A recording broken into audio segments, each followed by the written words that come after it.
Hi, hello. Educational psychology intelligence and creativity എന്നുള്ള പാഠത്തിന്റെ രണ്ടാമത്തെ പാർട്ടിലേക്കാണ് നമ്മൾ കിടക്കുന്നത്. So let me welcome you all to the session. കഴിഞ്ഞ ക്ലാസ്സിൽ നമ്മൾ കുറച്ചധികം ടോപ്പിക്കുകൾ ഇതുമായി ബന്ധപ്പെട്ട കുറച്ച് ഭാഗങ്ങൾ കവർ ചെയ്തിട്ടുണ്ടായിരുന്നു. So you can see the PowerPoint presentation on the screen. Intelligence and creativity is the title of the 4th unit. PPT clear alle കാണുന്നില്ലേ? Yes, sir. Yes, sir. Okay. So as a part of meaning of intelligence, there were some points. Then we discussed the definitions of intelligence. അല്ലെ മുകളിലെ in of intelligence ഒന്നും ഇല്ല കേട്ടോ, definitions of intelligence എന്നേ ഉള്ളൂ. 2-3 definitions നമ്മൾ കണ്ടു. Then characteristics of intelligence. An intelligent person, that also means characteristics of intelligence.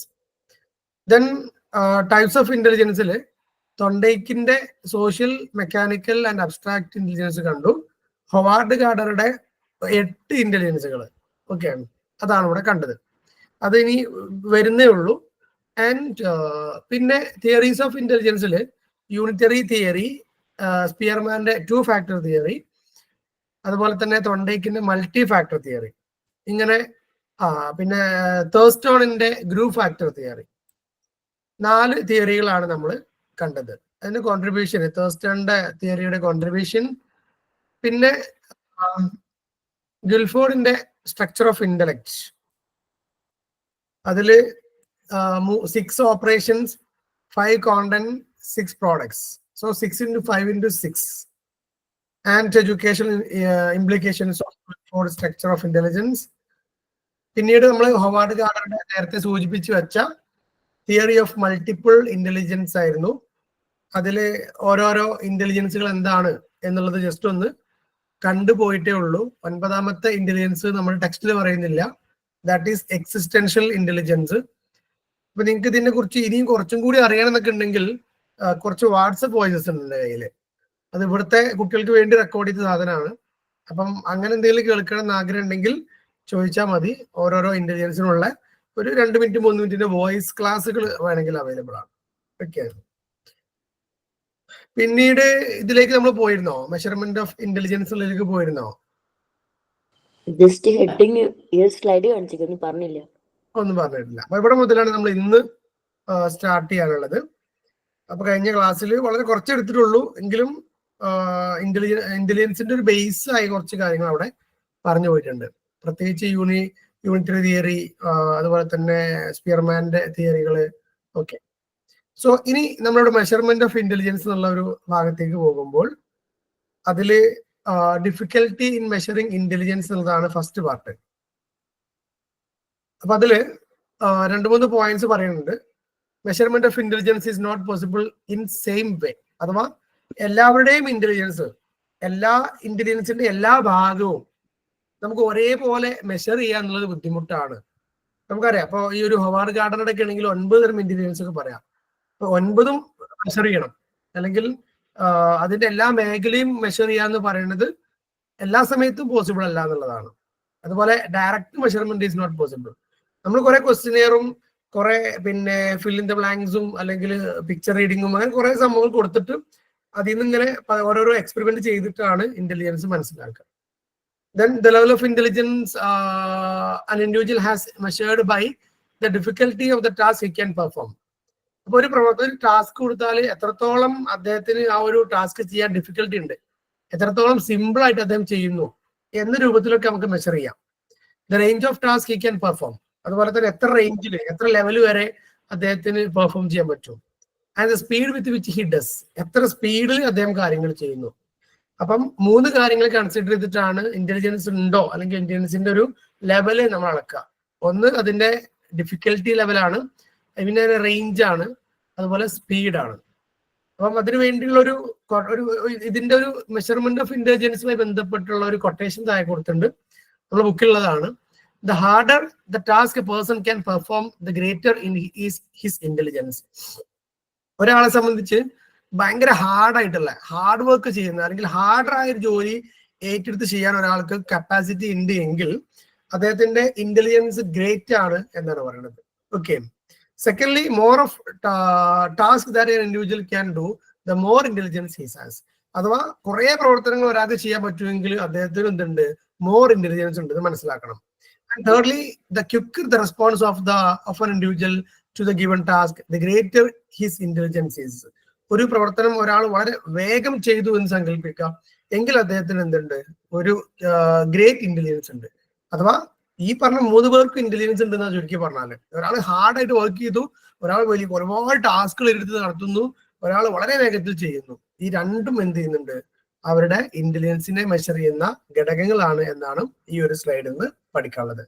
അപ്പം ഇന്റലിജൻസ് മെഷർ ചെയ്യുമ്പോൾ നിർബന്ധമായി നമ്മൾ എന്ത് ചെയ്യും, ആ ഒരു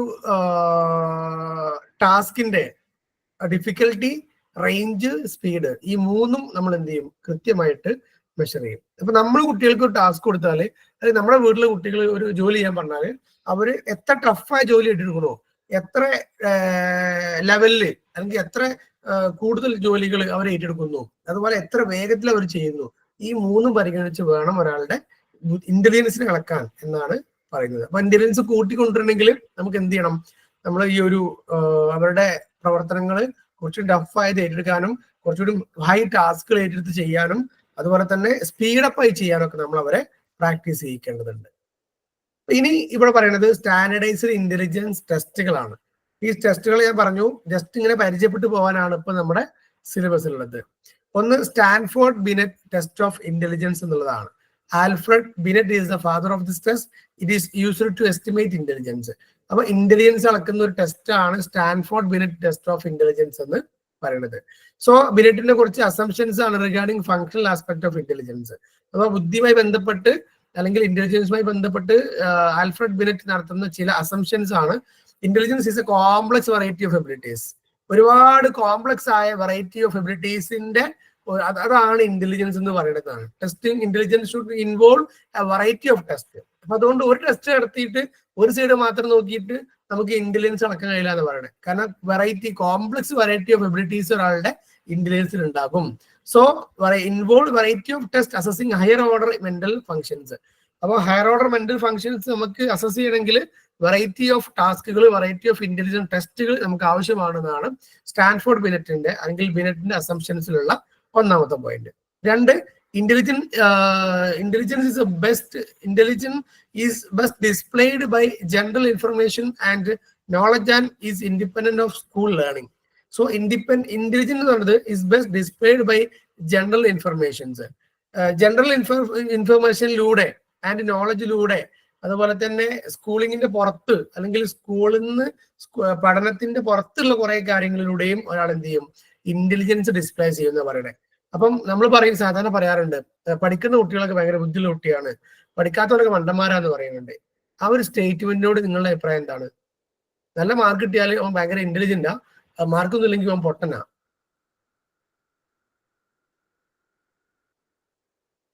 what is your view on that statement? അത് ശരിയല്ല. കാരണം ചിലവര് പഠിക്കാത്തത് കൊണ്ട് മാത്രം മാർക്ക് കിട്ടാത്തവരായിരിക്കും. ഇന്റലിജൻസ് ഒരാൾക്ക് പഠിക്കാൻ കഴിയില്ല, ഒരാൾക്ക് എത്ര പഠിച്ചിട്ട് അവൻ തല കയറില്ല, അവന് പഠിച്ച് എഴുതി മാർക്ക് വാങ്ങാൻ പറ്റണില്ല. അല്ല, വേറെ കാര്യങ്ങളിൽ ഇന്റലിജൻസ് ഉണ്ടാവണമല്ലോ, ഇത് മാത്രമല്ലല്ലോ. അവിടെയാണ് നമ്മൾ പിടിക്കേണ്ടത്. അവിടെ നമ്മൾ വെർബൽ ഓർ ലിംഗ്വിസ്റ്റിക് ഇന്റലിജൻസ് ഇല്ലാതെ മാത്രമേ മനസ്സിലാക്കേണ്ടുള്ളൂ. അതിന്റെ റേഷ്യോ കുറവാണെന്ന് മനസ്സിലാക്കണം. ബാക്കി 8, 9 ഇന്റലിജൻസുകൾ വേറെ ഇവിടെ കിടക്കുകയാണ് അല്ലെ. നമ്മൾ സാധാരണ പറയാറുണ്ട്, ഈ 10ാം ക്ലാസ് കഴിഞ്ഞിട്ട് നേരത്തെ പഠനം നിർത്തിയ ആളുകളാണ് ഹൈ പൊസിഷനിൽ എത്തിയിട്ടുണ്ടാവുക. അഥവാ അവര് മറ്റെന്തെങ്കിലും ടെക്നിക്കലായി ചെയ്തിട്ടോ അല്ലെങ്കിൽ വേറെ എന്തെങ്കിലും ജോലിക്ക് പോയിട്ടോ അവരതിൽ എക്സ്പേർട്ടായി അവരതിൽ മാസ്റ്റർ ആയിട്ടുണ്ടാവും. നിങ്ങളൊരു വീഡിയോ കണ്ടിട്ടുണ്ടോ എനിക്കറിയില്ല, യൂട്യൂബിലൊക്കെ ഉണ്ടായിരുന്നു. ഒരു ഗെറ്റ് ടുഗദറിന്റെ ഒരു വീഡിയോ, ഒരു ഫാദർ ഇങ്ങനെ പ്രസംഗിക്കുമ്പോൾ അവിടെ ഒരു കുറച്ച് തലനരച്ച ആൾ വന്ന് സംസാരിക്കുന്ന ഒരു വീഡിയോ ഉണ്ടായിരുന്നു. അദ്ദേഹം സ്കൂളിൽ നിന്നൊക്കെ തോറ്റുപോയതായിരുന്നു. പിന്നീട് അദ്ദേഹം ബിസിനസ് ഒക്കെ ചെയ്ത് പിന്നെ അങ്ങനെ പൈസക്കാരനായി. കൂടുതലുള്ള ആളുകള് പഠിച്ച് അവരൊരു 30 ലക്ഷമോ ഒക്കെ കൊടുത്ത് ജോലി വാങ്ങുമ്പോൾ ഇദ്ദേഹം അങ്ങനെ ചിന്തിക്കുകയാണ്, എന്തിനാണ് ഞാൻ ഇപ്പൊ അങ്ങനെയൊക്കെ ചെയ്യണത്? അദ്ദേഹം ചെയ്തു, ആ സ്കൂൾ അങ്ങോട്ട് വാങ്ങി എന്നാ പറയണേ. അങ്ങനെ ഒരു സ്റ്റോറികൾ പറഞ്ഞു കേട്ടിനാ? കേട്ടിട്ടുണ്ട്. നല്ല രസമായിട്ട് അദ്ദേഹം പറയേണ്ടത്. ഇല്ലേ? ശരിക്കും നിങ്ങൾ ആലോചിക്കണേ, നമ്മളൊക്കെ പലപ്പോഴും ഒരു +2 ഡിഗ്രി PG കഴിഞ്ഞ് B.Ed M.Ed ഇങ്ങനെ കുറേ പഠിക്കാവുന്നത് കൊണ്ട് പലപ്പോഴും എവിടെ എത്താതെ പോകുന്ന കുറെ ആൾക്കാരൊക്കെ ഉണ്ട്. അപ്പം നമ്മൾ എഡ്യൂക്കേഷൻ നടന്നത് പണിക്ക് വേണ്ടിട്ട് മാത്രമല്ലല്ലോ. എങ്ങനെ എഡ്യൂക്കേഷൻ നടന്നത് ജോലിക്ക് വേണ്ടിട്ട് മാത്രമല്ലല്ലോ. എഡ്യൂക്കേഷൻ പിന്നെ കുറച്ച് അറിവുണ്ടാവാനൊക്കെ തന്നെയാണ്. പക്ഷെ അതിന്റെ ഒരു പ്രൈമറി പർപ്പസൊക്കെ പോകുമ്പോൾ ആ എഡ്യൂക്കേഷൻ പഠിച്ചത് കൊണ്ട് നമുക്കൊരു ജോലിയും അല്ലെങ്കിൽ നമുക്കൊരു ഇൻകം ഒക്കെ വേണ്ടേ? പക്ഷെ സർ കുറെ പഠിച്ചെന്ന് വിചാരിച്ചിട്ടും നമുക്ക് കൂടുതൽ എഡ്യൂക്കേഷൻ എന്ന് വെച്ചാൽ ഇത് ഇല്ലല്ലോ. ഇതിനേക്കാൾ ബെറ്റർ ആയിട്ട് പഠിക്കാത്തവരായിരിക്കും കുറച്ചും കൂടി, അങ്ങനെയുള്ളവരും ഉണ്ട്. പഠിച്ചെന്ന് വിചാരിച്ചിട്ട് ഞാന് സാധാരണ ഈ മേഖല ഇത് ചർച്ചയിൽ പറയാറുള്ളത് ഈ ലിംഗ്വിസ്റ്റിക് ഇന്റലിജൻസ് ഉണ്ട്, പഠിച്ച് എവിടെയെങ്കിലും എത്താൻ പറ്റും എന്നുള്ളവർ എന്ത് ചെയ്യണം, പഠിച്ചിട്ട് അങ്ങനെ പോട്ടെ. അല്ലാത്ത ആളുകൾ ആ സേളി അതൊരു +2 വരെയൊക്കെ പഠിച്ചിട്ടും പിന്നെ വേഗം ചെയ്യണം, തന്റെ പ്രൊഫഷനിലേക്ക് പോകണം എന്നാണ് ഞാൻ സാധാരണ അഡ്വൈസ് ചെയ്യാറുള്ളത്. ഡിഗ്രി പഠിക്കണം, അതിന്റെ കൂടെ ഡിസ്റ്റൻസ് ആയിട്ടൊക്കെ പഠിക്കാം. പക്ഷെ വേഗം നമ്മളൊരു ജോബ് ഓറിയന്റഡ് ആയിട്ട് പഠിച്ച് ആ ജോബിൽ എത്തി നമുക്ക് എന്ത് ചെയ്യാം. ഈ ഡിഗ്രി 3 വർഷം പഠിക്കുന്ന ഒരു കുട്ടിയെ സംബന്ധിച്ച് അപ്പുറത്തുള്ള ഒരു ജോലി പോവാണെങ്കിൽ ആ 3 വർഷം കൊണ്ട് ആൾ എക്സ്പെർട്ട് ആയിട്ടുണ്ടാവും. അത് ശരിയാ സർ പറഞ്ഞത്. ആ ഒരു ഒപ്പീനിയനില്ല ഞാനും. പക്ഷെ നമ്മള് ഇത്രയും പഠിച്ചെന്ന് നമ്മളിപ്പം ശരിക്കും ഓരോ സർട്ടിഫിക്കറ്റ് ആക്കുന്നത് ഓരോ ജോബിന് വേണ്ടിയിട്ട് തന്നെയാണ്. അതെ, പിന്നെ നമ്മുടെ നാട് ഇന്ത്യൻ്റെ ഒരു പ്രധാനപ്പെട്ട ഒരു ഡീമെറിറ്റ് എന്ന് വെച്ചാല് ഡിസൈഡ് ജോബ് കിട്ടൂല എന്നുള്ളതാണ്. കാരണം എഞ്ചിനീയറിംഗ് പഠിച്ച ഒരാളെ സംബന്ധിച്ച് ജോലി കൊടുക്കാൻ ഇന്ത്യയിൽ ഇല്ല എന്നല്ല, അതിന് സാധ്യതകൾ കുറവാണ്. അഥവാ പഠിച്ച ഒരാൾക്ക് സംബന്ധിച്ച് ആ പഠിച്ച അത്രയും എഫേർട്ട് എടുത്ത് അത്രയും കാലം പഠിച്ചിട്ട് ഇപ്പൊ എന്താ അവസ്ഥ വെച്ചാലേ, നിങ്ങളിപ്പോ അടുത്തൊരു വീഡിയോ ഉണ്ടോ, ഒരു ടീച്ചേഴ്സ് ഡേന്റെ അന്ന് ഒരു അധ്യാപകന് അങ്ങനെ നടന്നു പോകുമ്പോൾ ഒരു ചായക്കടി കയറാണ്. അപ്പം ചായക്കടി കയറിയിട്ട് അതങ്ങനെ ചായ ഓർഡർ ചെയ്ത്. അപ്പൊ സാറ് അപ്പൊ അവിടെ ഉള്ളത് ചായ ഉണ്ടാക്കുന്ന ആള്, ചായക്കടി ഉണ്ടാക്കുന്ന ആൾ ഇദ്ദേഹത്തിന്റെ സ്റ്റുഡന്റ് ആണ്. അപ്പൊ ഭയങ്കര പുച്ഛത്തോട് സംസാരിക്കുകയാണ്. ഇപ്പോൾ ഇവിടെ തന്നെയാണല്ലേ, കഴിച്ചിലായിട്ടൊന്നും ഇല്ലല്ലേ എന്നൊക്കെ ചോദിച്ചിട്ട് ഇങ്ങനെ സംസാരിക്കുകയാണ്.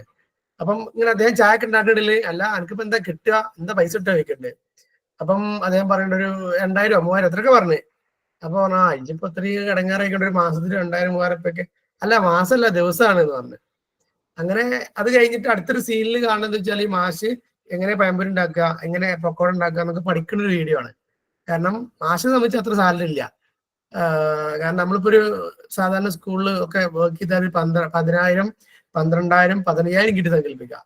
15,000 കിട്ടിയാൽ ഒരാളെ വരുമാനം എന്ന് പറയുന്നത് ഒരു ദിവസം 500 രൂപയാണ്. 500 രൂപ ഒരു എഡ്യൂക്കേഷൻ ഇല്ലാത്ത ഒരാള് ഒരു പണിക്ക് പോയിട്ട് അവർ വളരെ കൂളായിട്ട് 1000 രൂപയും 2000 രൂപ ഒക്കെ ഉണ്ടാക്കുന്ന ഈ ഒരു കാലഘട്ടത്തിൽ ഉള്ള ചില ചർച്ചാ വിശേഷങ്ങളാണ് പറഞ്ഞു വെച്ചത്. അതെ, ഞാനും കണ്ടിട്ടുണ്ട് സാർ ഒരു വീഡിയോ. ഐസ് വിൽക്കുന്ന ആൾക്ക് ഇതുപോലെ 2000 ഈ പാനിപ്പൂരി വിൽക്കുന്ന ആള് പാനിപൂരി വിൽക്കുന്നവരൊക്കെ ഒക്കെ ഉണ്ട്. ജോലി ഏതാന്നുള്ളതല്ല, ആക്ച്വലി ഇപ്പൊ നമ്മള് ചെരുപ്പൂത്തികളില്ലേ, നമ്മൾ ഏറ്റവും മോശമാണെന്ന് കരുതണേ നമ്മളിങ്ങനെ അങ്ങനെ ധരിച്ചു വെച്ചൊരു പ്രൊഫഷൻ ഉണ്ടല്ലോ ചെരുപ്പൂത്തികള്. പാനിപൂരി വിറ്റ ആൾക്ക് 40 ലക്ഷത്തിന്റെ ഒക്കെ ടാക്സ് വന്നത്. അപ്പം ശരിക്ക് സാലറി ബേസ് നോക്കുമ്പോ നമ്മൾ ഭയങ്കര പ്രശ്നക്കാരാണ്.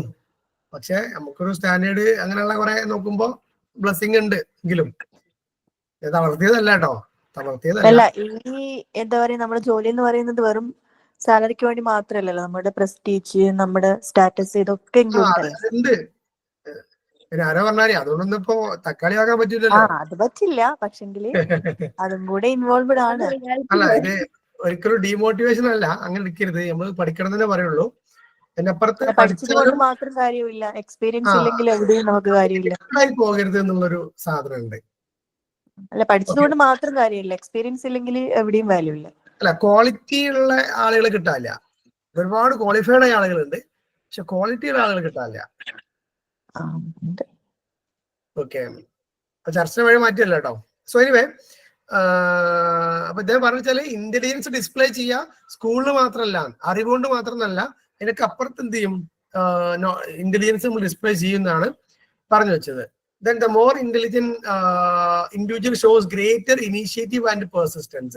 ഒരുപാട് ബുദ്ധിയുള്ള ആളുകൾ, ഇന്റലിജൻസ് ഉള്ള ആളുകൾ ഒരുപാട് അവരുടെ ഇനീഷ്യേറ്റീവ്സ് അവർ ഷോ ചെയ്യും. എന്തും തുടങ്ങി വെക്കാനും പുതിയ സംരംഭങ്ങൾ തുടങ്ങാനും പുതിയ പ്രോഗ്രാമുകൾ തുടങ്ങാനുള്ള ഒരു എനർജി അവർക്ക് ഉണ്ടാവുന്നതാണ്. ആൻഡ് പെർസിസ്റ്റൻസ്, അവരിങ്ങനെ അത് സ്ഥിരമായി ഫോളോ ചെയ്തുകൊണ്ട് അല്ലെങ്കിൽ ഒരു കണ്ടിന്യൂറ്റി അവർ പ്രവർത്തനങ്ങളിൽ ഉണ്ടാവുകയും ചെയ്യും. Then intelligence increases in amount of ഈ അറ്റ് ഏജ് ഇൻക്രീസസ്. പിന്നെ ഇങ്ങനെ പ്രായം കൂടുന്തോറും കുറച്ച് ഇന്റലിജൻസ് കൂടും എന്നൊക്കെയാണ് പറയുന്നത്. അങ്ങനെയാണെങ്കിൽ നിങ്ങളെക്കാൾ ഇന്റലിജൻസ് എനിക്കുണ്ടെന്ന് പറയേണ്ടി വരും. നമ്മുടെ ഈ ഫാത്തിമാക്കൊക്കെ ഭയങ്കര ഇന്റലിജൻസ് കുറവായിരിക്കും. ഇതിനാണ് പറയാ ആട്ടുന്ന കൈ കൊണ്ട് സലാം പറയാന്ന്. അപ്പം അടുത്ത സൈഡിലേക്ക് പോകണം കേട്ടോ. ഓക്കെ, അപ്പൊ ഇനി കോൺസെപ്റ്റ് ഓഫ് ഇന്റലിജന്റ് കോഷ്യന്റ് ആണ് IQ. എല്ലാവരും കേട്ടിട്ടുണ്ടാവും ഈ IQ എന്ന് പറഞ്ഞ സാധനം, അഥവാ ഇന്റലിജൻസിന്റെ കപ്പാസിറ്റി വിളിക്കുന്ന പേരാണ് ആക്ച്വലി IQ എന്ന് പറയുന്നത്. It is A comparative index showing how A particular child performs when compared with others of the same chronological age. അഥവാ ഒരേ വയസ്സിലുള്ള രണ്ടാളെ വെച്ചിട്ട് ഒരേ പ്രവർത്തനം കൊടുത്താൽ രണ്ടുപേരും രണ്ട് പെർഫോമൻസ് ആയിരിക്കും കാഴ്ച വെക്കുക. അപ്പം കൂടുതൽ പെർഫോം ചെയ്ത ആൾക്ക് കൂടുതൽ ഇന്റലിജൻസ് ഉണ്ട്, അല്ലെങ്കിൽ ഇന്റലിജന്റ് കോഷ്യൻസ് ഉണ്ട് എന്ന് മനസ്സിലാക്കണം എന്നുള്ളതാണ്. So IQ is computed as ratio between mental age and chronological age. രണ്ട് ഏജ് ഉണ്ട് നമുക്ക്, മെന്റൽ ഏജും ഉണ്ട്, ക്രോണോളജിക്കൽ ഏജും ഉണ്ട്. ക്രോണോളജിക്കൽ ഏജ് പറഞ്ഞാൽ നമ്മൾ ജനിച്ച അന്ന് മുതലുള്ള സംഭവങ്ങളാണ്. മെന്റൽ ഏജ് എന്ന് പറഞ്ഞാൽ കേട്ടണോ? സർ എങ്ങനെ മെന്റൽ ഏജ് കാൽക്കുലേറ്റ് ചെയ്യാം? മെന്റൽ ഏജ് കാൽക്കുലേറ്റ് ചെയ്യാൻ കുറച്ച് പ്രോസസ്സുകൾ കടന്നു പോകണം. IQ ടെസ്റ്റ് ചെയ്തിട്ട് IQ ടെസ്റ്റ് ചെയ്യാന്ന്, അതിന്റെ പ്രോസസ് എന്താന്ന് അറിയാം. അതോ ഇന്റലിജന്റ് ടെസ്റ്റുകളുണ്ട്. IQ ചെയ്യണമെങ്കിൽ പിന്നെ സൗണ്ട് ക്ലിയർ അല്ലേ? IQ ചെയ്യണം, IQ ടെസ്റ്റ് ചെയ്യണം. IQ ടെസ്റ്റ് ചെയ്താൽ അതിന്റെ റേഷ്യോ കിട്ടും. അപ്പം IQന്റെ അവിടെ നമ്മൾ എന്ത് ചെയ്യും, ആ വാല്യൂ കൊടുത്തിട്ട് MA ബൈ അഥവാ mental age by chronological age into 100 ആണ്. അപ്പം ആ ഒരു IQ കിട്ടിക്കഴിഞ്ഞാൽ നമ്മൾ എന്ത് ചെയ്യും, പിന്നെ കാൽക്കുലേഷനിൽ വെച്ചിട്ട് മെന്റൽ ഏജ് കാണുകയാണ് ചെയ്യുക കേട്ടോ. ആദ്യം IQ ടെസ്റ്റ് ചെയ്യണം, ഇന്റലിജന്റ് ടെസ്റ്റ് ചെയ്യണം. ഇനി ഇതിൽ വേറൊരു മാർഗം പറയുന്നുണ്ട്, വേറൊരു സംഭവം പറയുന്നുണ്ട്, പറഞ്ഞുതരാം. Then IQ is equal to mental age by chronological age into 100 ആണ്. ഈ ഒരു ഡെഫിനിഷൻ കാണാതെ പഠിച്ചോക്കണം കേട്ടോ. IQന്റെ ഈ ഡെഫിനിഷൻ അത് ഇമ്പോർട്ടന്റ് ആണ്. പിന്നെ IQ 100 ആണ് ഒരു ആവറേജ്, റൈറ്റ്? എബവ് 100 ഉണ്ടെങ്കിൽ ഹൈ ഇന്റലിജൻസ് എന്നാണ്, ബിലോ 100 ആണെങ്കിൽ ലോ ഇന്റലിജൻസ് എന്നാണ് അർത്ഥം. IQന്റെ റേഞ്ച് എന്ന് പറയുന്നത് 100 ആണ്. ഷുഗറിന്റെ റേഞ്ച് എത്ര നോർമൽ അല്ലെങ്കിൽ ആവറേജ് ഒക്കെ? 80 to 120. അതൊക്കെ അറിയാലോ അല്ലേ? പഠിച്ചത്. ഓക്കെ, ഇനി അടുത്തത് വെഷ്ലേഴ്സ് അഡൽട്ട് ഇന്റലിജൻസ് സ്കെയിൽ ആണ്. ഇതൊന്നും ഞാൻ പറഞ്ഞല്ലോ, ഇത് ചെയ്യാനില്ല കേട്ടോ, നമുക്ക് ജസ്റ്റ് തിയറി ഇങ്ങനെ നോക്കാനേ ഉള്ളൂ. പിന്നെ പ്രാക്ടിക്കൽ ആയിട്ട് ഇതിൽ വരുന്നില്ല. Published in 1939, modified standardised in 1955. ഈ ഇങ്ങനത്തെ ഈ IQ ടെസ്റ്റുകൾ അല്ലെങ്കിൽ EQ ടെസ്റ്റുകൾ ഇങ്ങനെയൊക്കെയുള്ള പേഴ്സണാലിറ്റി, മെമ്മറി, ഇങ്ങനെ എന്ത് ടെസ്റ്റ് ചെയ്യുകയാണെങ്കിലും അതിന് സ്റ്റാൻഡർഡൈസേഷൻ എന്ന പരിപാടി ഉണ്ട്. അഥവാ അതിന് എന്ത് ചെയ്യണം, അപ്രൂവർ ആവണം, സ്റ്റാൻഡർഡൈസ് ചെയ്യണം, എന്നിട്ട് മാത്രമേ അത് പബ്ലിഷ് ചെയ്യാൻ പറ്റുള്ളൂ എന്നുള്ളതാണ്. സോ വെഷ്ലറുടെ ഒരു കാഴ്ചപ്പാടിൽ individuals have different measures of intelligence. ഓരോ വ്യക്തിക്കും എന്ന് വെച്ചാൽ കുറെ ഡിഫറെന്റ് മെഷേഴ്സ് ഓഫ് ഇന്റലിജൻസ് ഉണ്ട്, വ്യത്യസ്തമായ കുറെ ഇന്റലിജൻസ് ഉണ്ടെന്നാണ് വെഷ്ലറുടെ അഭിപ്രായം. സോ ഈ ഒരു ടെസ്റ്റിന് വെഷ്ലേഴ്സ് അഡൽട്ട് ഇന്റലിജൻസ് സ്കെയില് WAIS, ഇതിൽ തന്നെ 11 സബ് ടെസ്റ്റുകൾ എന്ന് പറയണേ. അതൊക്കെ ഈ ഇന്റലിജൻസിന്റെ ഓരോരോ ഭാഗങ്ങൾ measure ചെയ്യാനുള്ളതാണ്. 6 of the tests are grouped together and 5 compares performance scale. അതിൽ 6 ഒരു ഭാഗത്ത് വെർബൽ സ്കെയിലും പെർഫോമൻസ് സ്കെയിലും ഇങ്ങനെ രണ്ടാക്കിയിട്ട് വെച്ചിട്ടാണ്. വെർബൽ സ്കെയിൽ എന്ന് പറഞ്ഞാൽ ഇതിൽ ഇനി വരുന്നുണ്ട് കേട്ടോ, നമ്മൾ വാക്കുകൾ കൊണ്ട് എഴുതാനും ബാക്കി പൂരിപ്പിക്കാനും അങ്ങനെയൊക്കെ ഉള്ളതാണ്. Vocabulary, information, comprehension, arithmetic, similarities, digit span, അങ്ങനെ ഒരു ഡിജിറ്റ് ആയിട്ട് അതെന്താ ഉദ്ദേശിക്കുന്നത്, സിമിലാരിറ്റീസ് ഉണ്ടോ, 2 പിക്ചേഴ്സ് കൊടുത്തിട്ട് സിമിലാരിറ്റീസ് ഉണ്ടോ, കാൽക്കുലേഷൻസ്, ഇങ്ങനെയൊക്കെയുള്ള കുറെ സംഭവങ്ങൾ കൊടുത്തിട്ട് അവർക്ക് എത്രത്തോളം ഇന്റലിജൻസ് ഉണ്ടെന്ന് കാണുന്നതാണ് വെർബൽ സ്കെയിൽ എന്ന് പറയുന്നത്.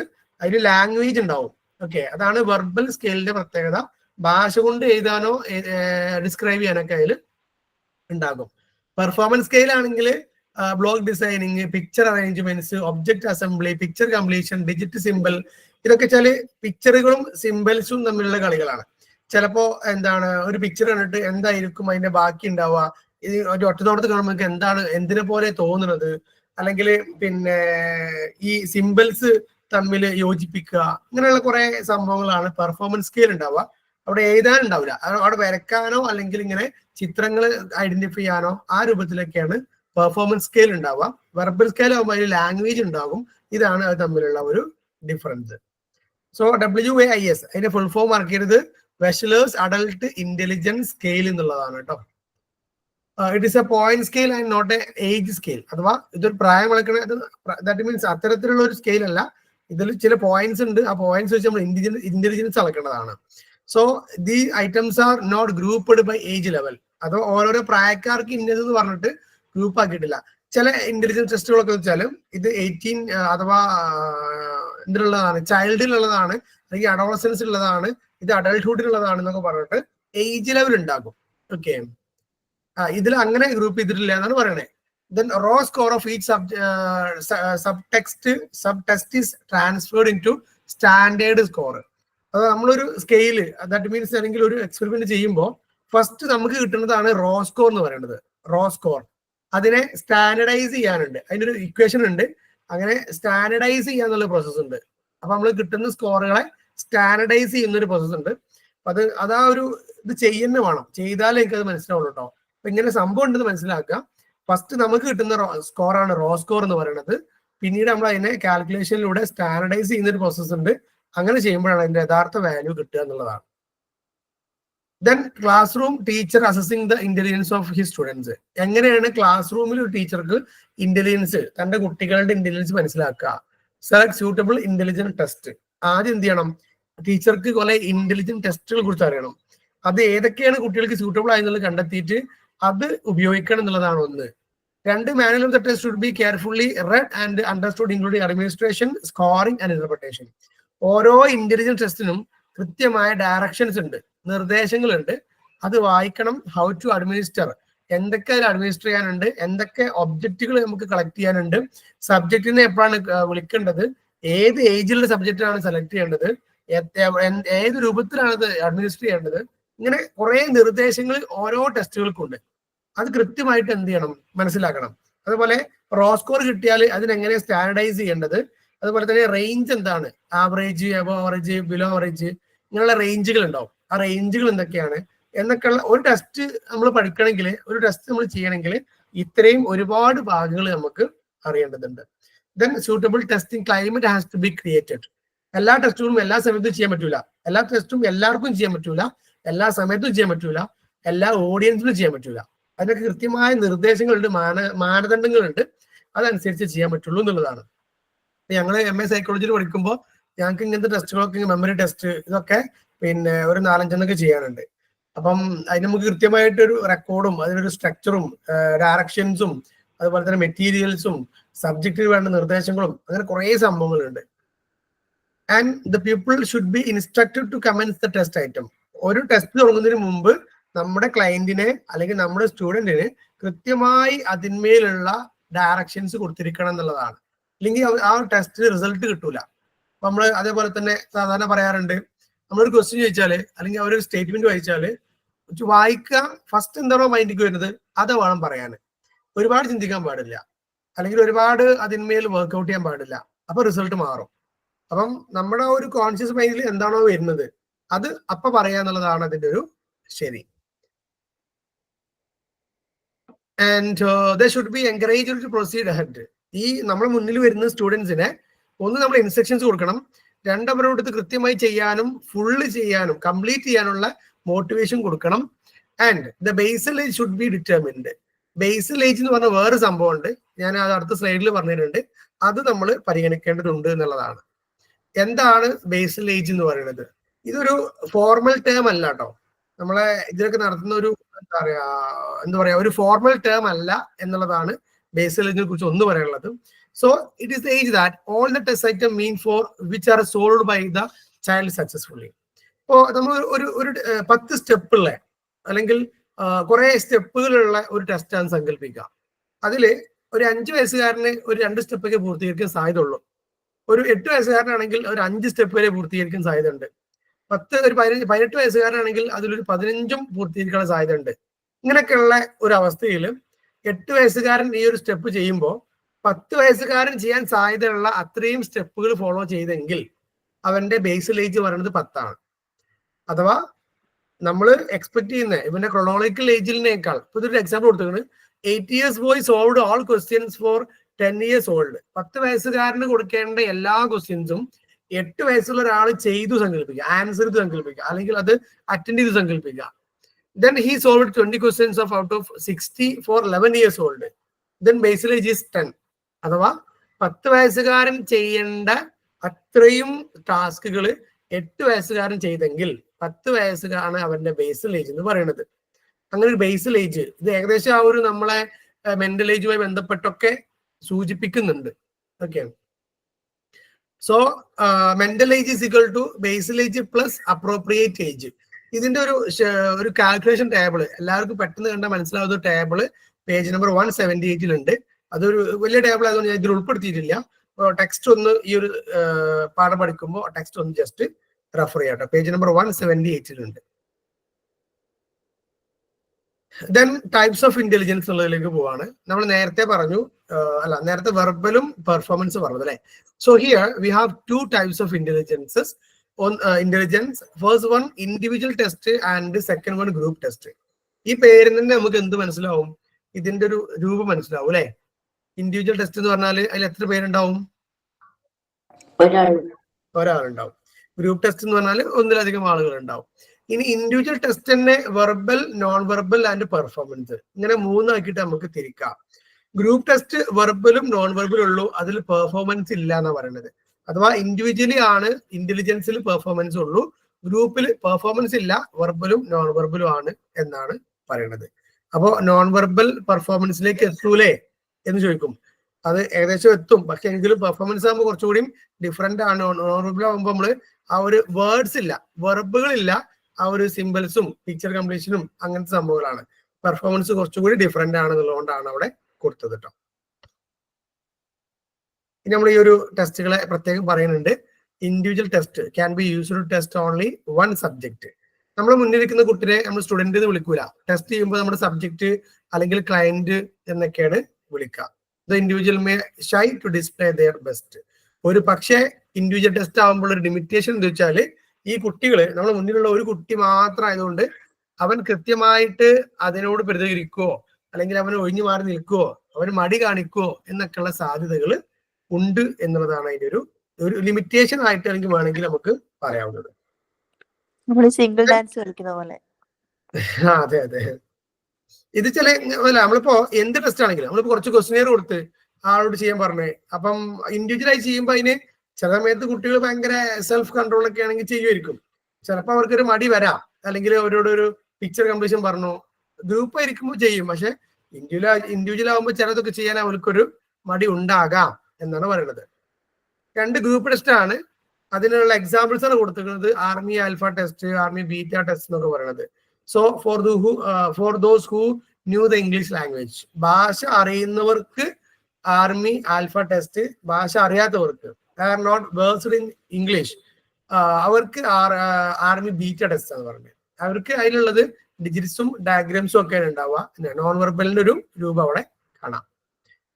പിന്നെ these 2 test are pencil and paper test എന്ന് പറയുന്നുണ്ട്. ആർമി ആൽഫ, ആർമി ബീറ്റ ടെസ്റ്റുകൾ. There is a time limit for completing the test. ഇതൊരു ടെസ്റ്റുകൾ പരിചയപ്പെടുത്താൻ മാത്രം ഇതിലുള്ളൂ കേട്ടോ. അഥവാ 4 ടെസ്റ്റുകൾ ഇത് പറയുന്നത്. 1 army alpha test, 2 army beta test, 3 Stanford Binet test and Kuhlmann Anderson test. ഇങ്ങനെ 4 ടെസ്റ്റുകളുടെ പേര് മാത്രമേ പറയുന്നുള്ളൂ, അതിന്റെ ബാക്കി പ്രൊസീഡിങ്സ് അതിൽ പറയണില്ല. Then group test contain variety of items. Group ടെസ്റ്റുകളെ കുറിച്ചാണ് പറയുന്നത്. ഇത് വൊക്കാബുലറി ഐറ്റംസ് ഉണ്ടാവാം, വേർഡ് അനലോഗി ടെസ്റ്റുകൾ ഉണ്ടാവാം, സെന്റൻസ് കംപ്ലീഷൻ ഐറ്റംസ് ഉണ്ടാകാം, ടെസ്റ്റ് ഓഫ് മാത്തമാറ്റിക്കൽ റീസണിങ്. നമ്മൾ മാത്തമാറ്റിക്സിൽ ഇത് എന്തുകൊണ്ട് അങ്ങനെ, എന്തുകൊണ്ട് ഇങ്ങനെ, ഇത് ഇയാളെന്ത് അങ്ങോട്ട് പോയില്ല എന്നൊക്കെ പറഞ്ഞിട്ടുള്ള റീസണിങ് ചെക്ക് ചെയ്യുന്ന കുറെ സംഭവങ്ങൾ ഉണ്ടാവാം. നമ്പർ സീരീസുകൾ ഇങ്ങനെ ഫില്ല് ചെയ്യാൻ പറഞ്ഞ സംഭവങ്ങൾ ഉണ്ടാവാം. ഒരു സെക്കൻഡ്, ഇസോ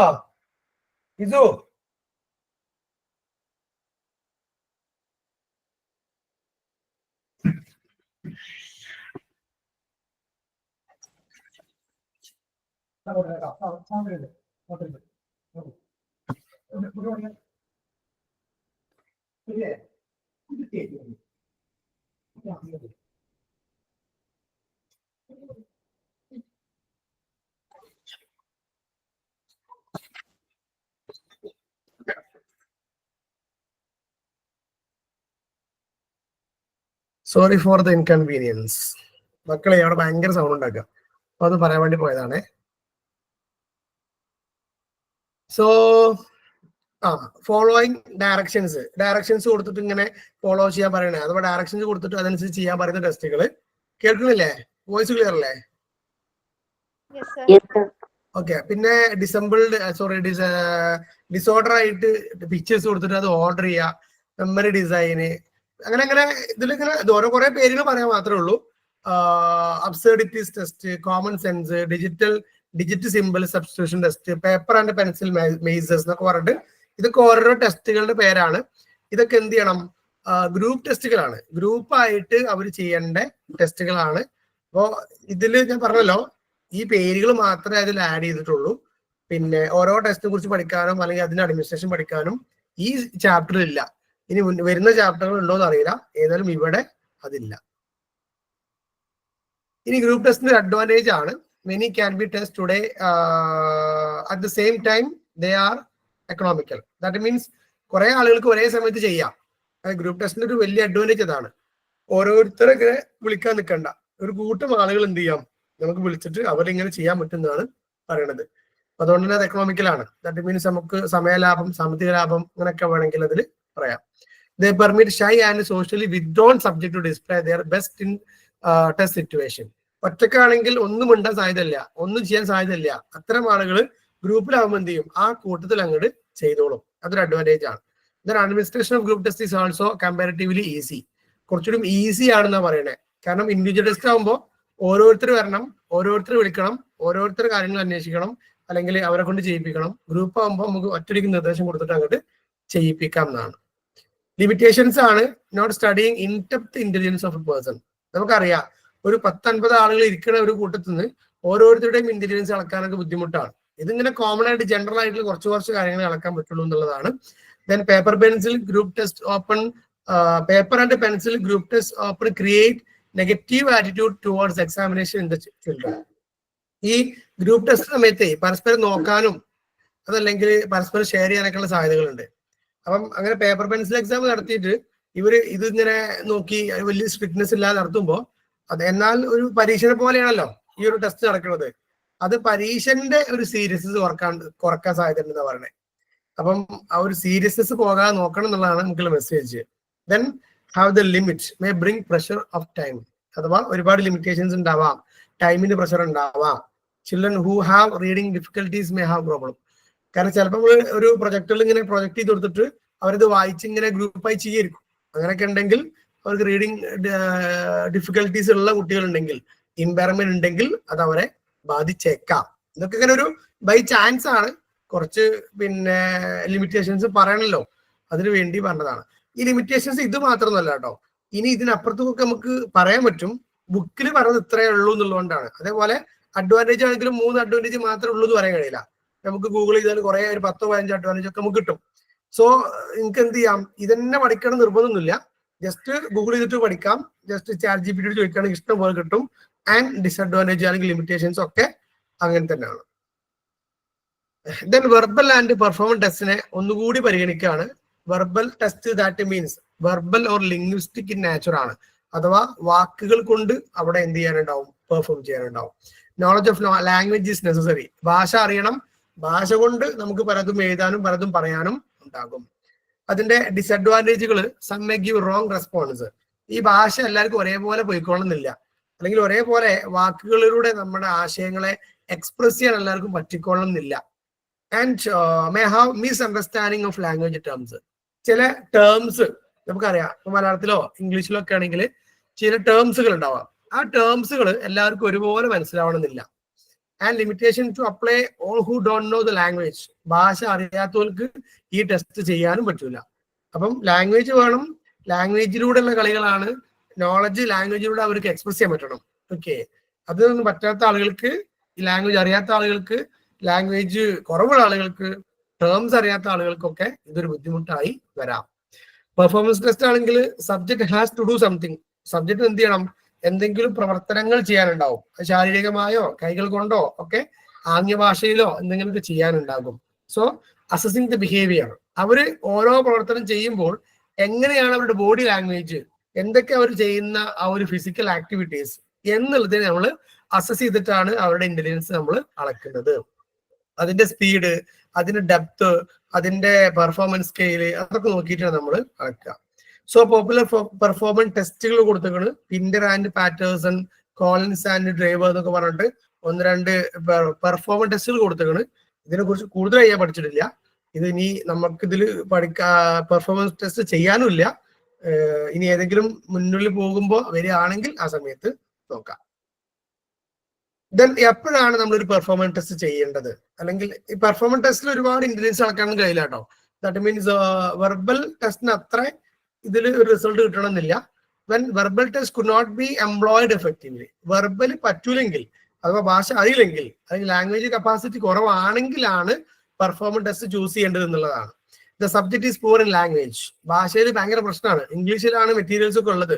സോ ആ ഒരു മെറ്റീരിയൽസ് ഇംഗ്ലീഷ് അറിയാത്ത ഒരാളെ സംബന്ധിച്ച് എന്ത് ചെയ്യാൻ കഴിയണമെന്നില്ല, അത് കൃത്യമായി ചെയ്യാൻ കഴിയണമെന്നില്ല. And the subject is very young and tribal, അല്ലെങ്കിൽ ഭയങ്കര കുട്ടിയാണ്, അല്ലെങ്കിൽ ട്രൈബൽ പീപ്പിൾ ആണ്, അൺഎഡ്യൂക്കേറ്റഡ് ആണ്, അങ്ങനെയൊക്കെയുള്ള ആളുകൾക്ക് പെർഫോമൻസ് ടെസ്റ്റുകൾ ആയിരിക്കും suitable. And the subject is handicap, അല്ലെങ്കിൽ കണ്ണ് കാണില്ല, വായിക്കാൻ അറിയില്ല, അല്ലെങ്കിൽ ഫിസിക്കലി ആകുമ്പോൾ വായിക്കാൻ അറിയണ്ടാവും, അല്ലെങ്കിൽ എന്താണ് ലേണിംഗ് ഡിസബിലിറ്റി, അങ്ങനെ എന്തെങ്കിലുമൊക്കെ ഉള്ള ആളുകളാണെങ്കിൽ we can select performance test. ഇനി അതിന്റെ ലിമിറ്റേഷൻസ് ആണ്. പെർഫോമൻസ് ടെസ്റ്റ് എന്ന് പറഞ്ഞാൽ ദാറ്റ് നീഡ് ട്രെയിൻഡ് പേഴ്സണൽ. നമുക്ക് തീർച്ചയായിട്ടും അതിനെ അഡ്മിനിസ്റ്റർ ചെയ്യണമെങ്കിൽ, അത് അതിനെ അസസ് ചെയ്യണമെങ്കിലും ഒക്കെ we need a trained person and not reliable as verbal test. Verbal ടെസ്റ്റിന് അത്ര റിലയബിൾ അല്ല, നമുക്ക് അത്ര ആശ്രയിക്കാൻ പറ്റൂല എന്നാണ് പെർഫോമൻസ് ടെസ്റ്റിനെ കുറിച്ച് പറയുന്നത്. Then cannot predict scholastic achievement, ഓരോ അറിവ് അല്ലെങ്കിൽ അവരുടെ ബുദ്ധി എത്രത്തോളം ഉണ്ട് എന്നുള്ള ഒരു ലിമിറ്റ് കൃത്യമായി പ്രൊഡിക്ട് ചെയ്യാൻ പെർഫോമൻസിൽ കഴിയില്ല എന്നാണ് പറയുന്നത്. 4 മെറ്റീരിയൽസ് ആർ കോസ്റ്റ്ലി. പെർഫോമൻസ് ടെസ്റ്റിന് വേണ്ട മെറ്റീരിയൽസ് ഭയങ്കര കോസ്റ്റ്ലി ആണ്. ഈ ഇന്റലിജൻസ് അളക്കുന്ന ടെസ്റ്റുകളുടെ ഈ സ്കെയിലുകൾ അല്ലെങ്കിൽ അതിന്റെ മെറ്റീരിയൽസ് എന്ന് പറഞ്ഞാൽ ഭയങ്കര കോസ്റ്റ്ലി ആണ്. അത് സാമ്പത്തികമായിട്ട് ഭയങ്കര എന്താ പറയാ ചെലവുള്ള കാര്യങ്ങളാണ്. എന്നാൽ ചിലതൊക്കെ ഇങ്ങനെ ചിലതൊക്കെ ഇപ്പോ എന്താ നമുക്ക് കുറച്ച് ക്വസ്റ്റ്യർ ആയിട്ടും അങ്ങനത്തെ ഒക്കെ കിട്ടും. പക്ഷെ അപ്പുറത്തേക്ക് വരുന്ന കുറെ ടെസ്റ്റുകളുടെ എന്താ മെറ്റീരിയൽസ് ഭയങ്കര കോസ്റ്റ്ലി ആണ്. ഇത് പഠിക്കലും ഭയങ്കര കോസ്റ്റ്ലി ആണ്. സൈക്കോളജിന്റെ ഈ ഒരു സൈക്കോളജിയിൽ ഇങ്ങനെ ഈ ഡിസോർഡർ ഒക്കെ പഠിക്കുന്ന സമയത്ത് ഇങ്ങനെ ഇത്തരത്തിലുള്ള ടെസ്റ്റുകളും ഒക്കെ ചെയ്യാനുണ്ട്. പക്ഷെ അതൊക്കെ ഭയങ്കര കോസ്റ്റ്ലിയാണ്. ഓരോരോ കോഴ്സുകളും ഭയങ്കര കോസ്റ്റ്ലിയാണ്. Then many factors needed for success. അഥവാ പെർഫോമൻസ് ടെസ്റ്റ് വിജയിക്കണമെങ്കിൽ നമ്മളെ ടെസ്റ്റിന്റെ അഡ്മിനിസ്ട്രേഷൻ മാത്രം പക്ക ആയാൽ പോരാന്ന് പറയണേ. അതിന്റെ എക്സ്റ്റേണൽ ആയിട്ടൊക്കെ ഉള്ള കുറെ സംഭവങ്ങൾ എന്ത് ചെയ്യണം, അത് നമുക്ക് ഒരുമിച്ച് വരണം എന്നുള്ളതാണ്. Then cannot be used as group test. Performance test എപ്പോഴും ഇൻഡിവിജ്വൽ ആയിട്ട് ചെയ്യാൻ പറ്റുള്ളൂ എന്നുള്ളത് നമ്മൾ നേരത്തെ പറയുന്നു. വെർബലും നോൺ വെർബലും മാത്രമേ ഗ്രൂപ്പ് ടെസ്റ്റുകൾക്ക് ഉണ്ടായിരുന്നുള്ളൂ.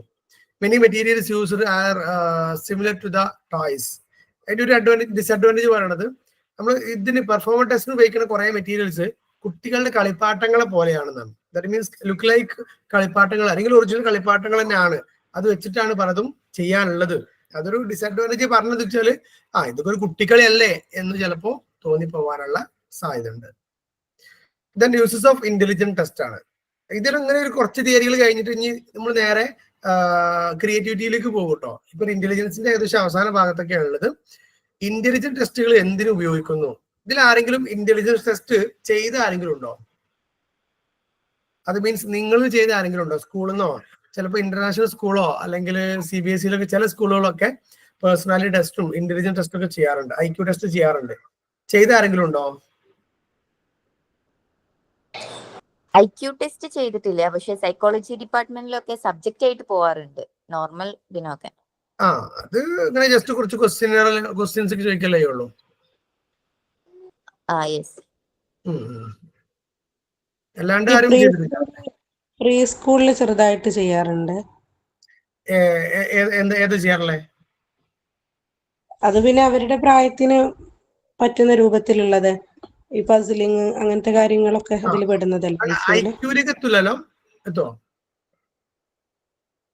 IQ മെഷർ ചെയ്തൊക്കെ എത്തൂലല്ലോ. ഇല്ല അങ്ങനെയില്ല. അത്തരം ടെസ്റ്റുകൾക്ക് ഭയങ്കര കോസ്റ്റ്ലിയാണ്. പിന്നെ ട്രെയിൻഡ് ആയ ഒരാൾക്ക് മാത്രമേ ചെയ്യാനും പറ്റുള്ളൂ, അതിന്റെ കറക്റ്റ് പ്രശ്നം കൊണ്ട് കിട്ടണമെങ്കിൽ. സോ ഇന്റലിജന്റ് ടെസ്റ്റുകൾ അതിന്റെ യൂസസ് ആണ്. ഒന്ന്, helps providing education and vocational guidance.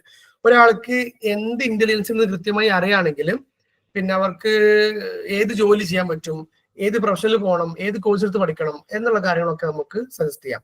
നമ്മളില്ലേ ഒരുപാട് മേലൊക്കെ ചിന്തിക്കണ്ട. ഞാൻ നേരത്തെ പറഞ്ഞേ, നമ്മൾ പഠിച്ച ഹൊവാർഡ് ഗാർഡറുടെ മൾട്ടിപ്പിൾ ഇന്റലിജൻസ് തിയറി അത് കൃത്യമായിട്ട് പഠിച്ച് അതിന്റെ ഞാൻ നേരത്തെ പറഞ്ഞ അതിന്റെ ഒരു ആപ്പ് ഉണ്ടെന്ന് പറഞ്ഞു. ആരെങ്കിലും പരീക്ഷിച്ചു? അത് ആരെങ്കിലും ഡൗൺലോഡ് ചെയ്തിട്ട് ചെയ്ത് നോക്കിയോ?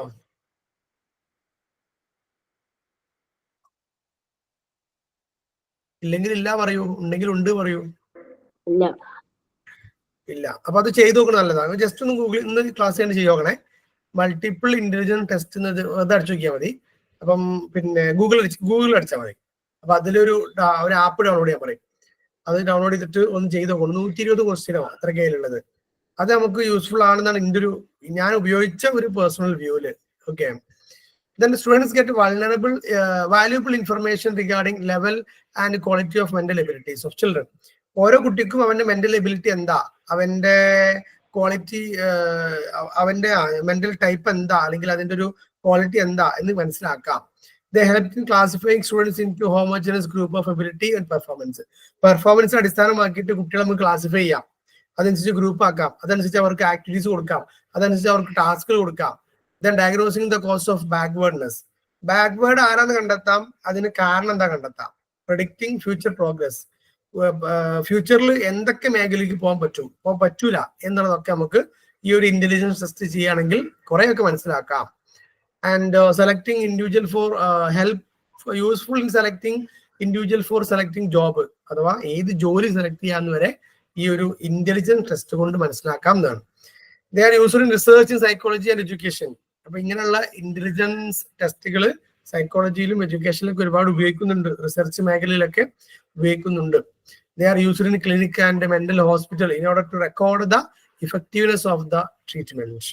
അങ്ങനെ ഈ മെന്റൽ ഹോസ്പിറ്റലിലൊക്കെ ഇത്തരത്തിലുള്ള ടെസ്റ്റുകൾ ഉപയോഗിക്കുന്നതാണ്. എത്രത്തോളം അവർക്ക് ഇന്റലിജൻസ് ഉണ്ട്, ഓരോ മെന്റൽ ഏജ് എത്രയാണ് എന്നൊക്കെ അറിയാൻ വേണ്ടിയിട്ട്. ഈ മെന്റൽ ഏജിന്റെ കാര്യം പറഞ്ഞപ്പോഴാണ് ഒരു കാര്യം ഓർമ്മ.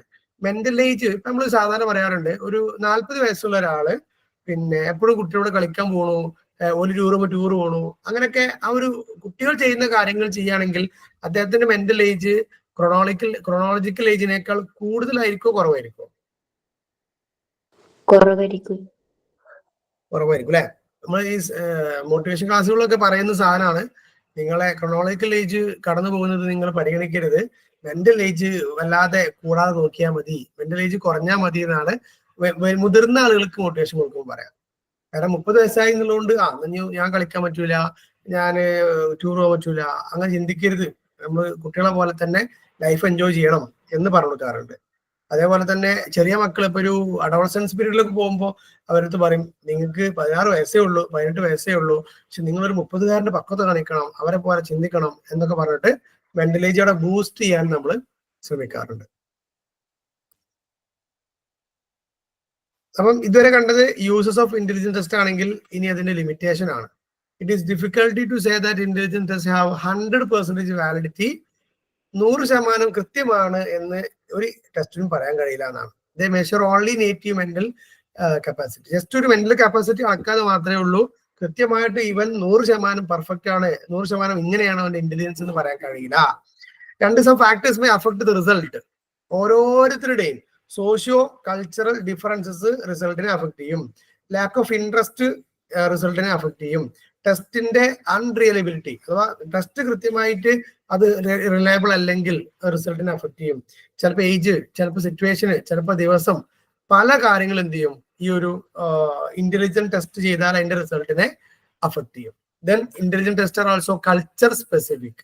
ഓരോരോ കൾച്ചറുമായി റിലേറ്റഡ് ആണ് ഈ ടെസ്റ്റുകൾ എന്ന് പറയുന്നത്. Not completely culture fair. അഥവാ കൾച്ചറിനെ പ്രൊമോട്ട് ചെയ്യല്ല, പക്ഷെ കൾച്ചർ സ്പെസിഫിക് ആണ്. അഥവാ നമ്മുടെ ചില കൾച്ചേഴ്സുള്ള ആളുകൾക്ക് ചില ടെസ്റ്റുകൾ ഈസി ആയിട്ട് ചെയ്യാൻ പറ്റും, കുറച്ചുകൂടി അവർക്ക് അറ്റാച്ചബിൾ ആയിരിക്കും എന്നൊക്കെയാണ്.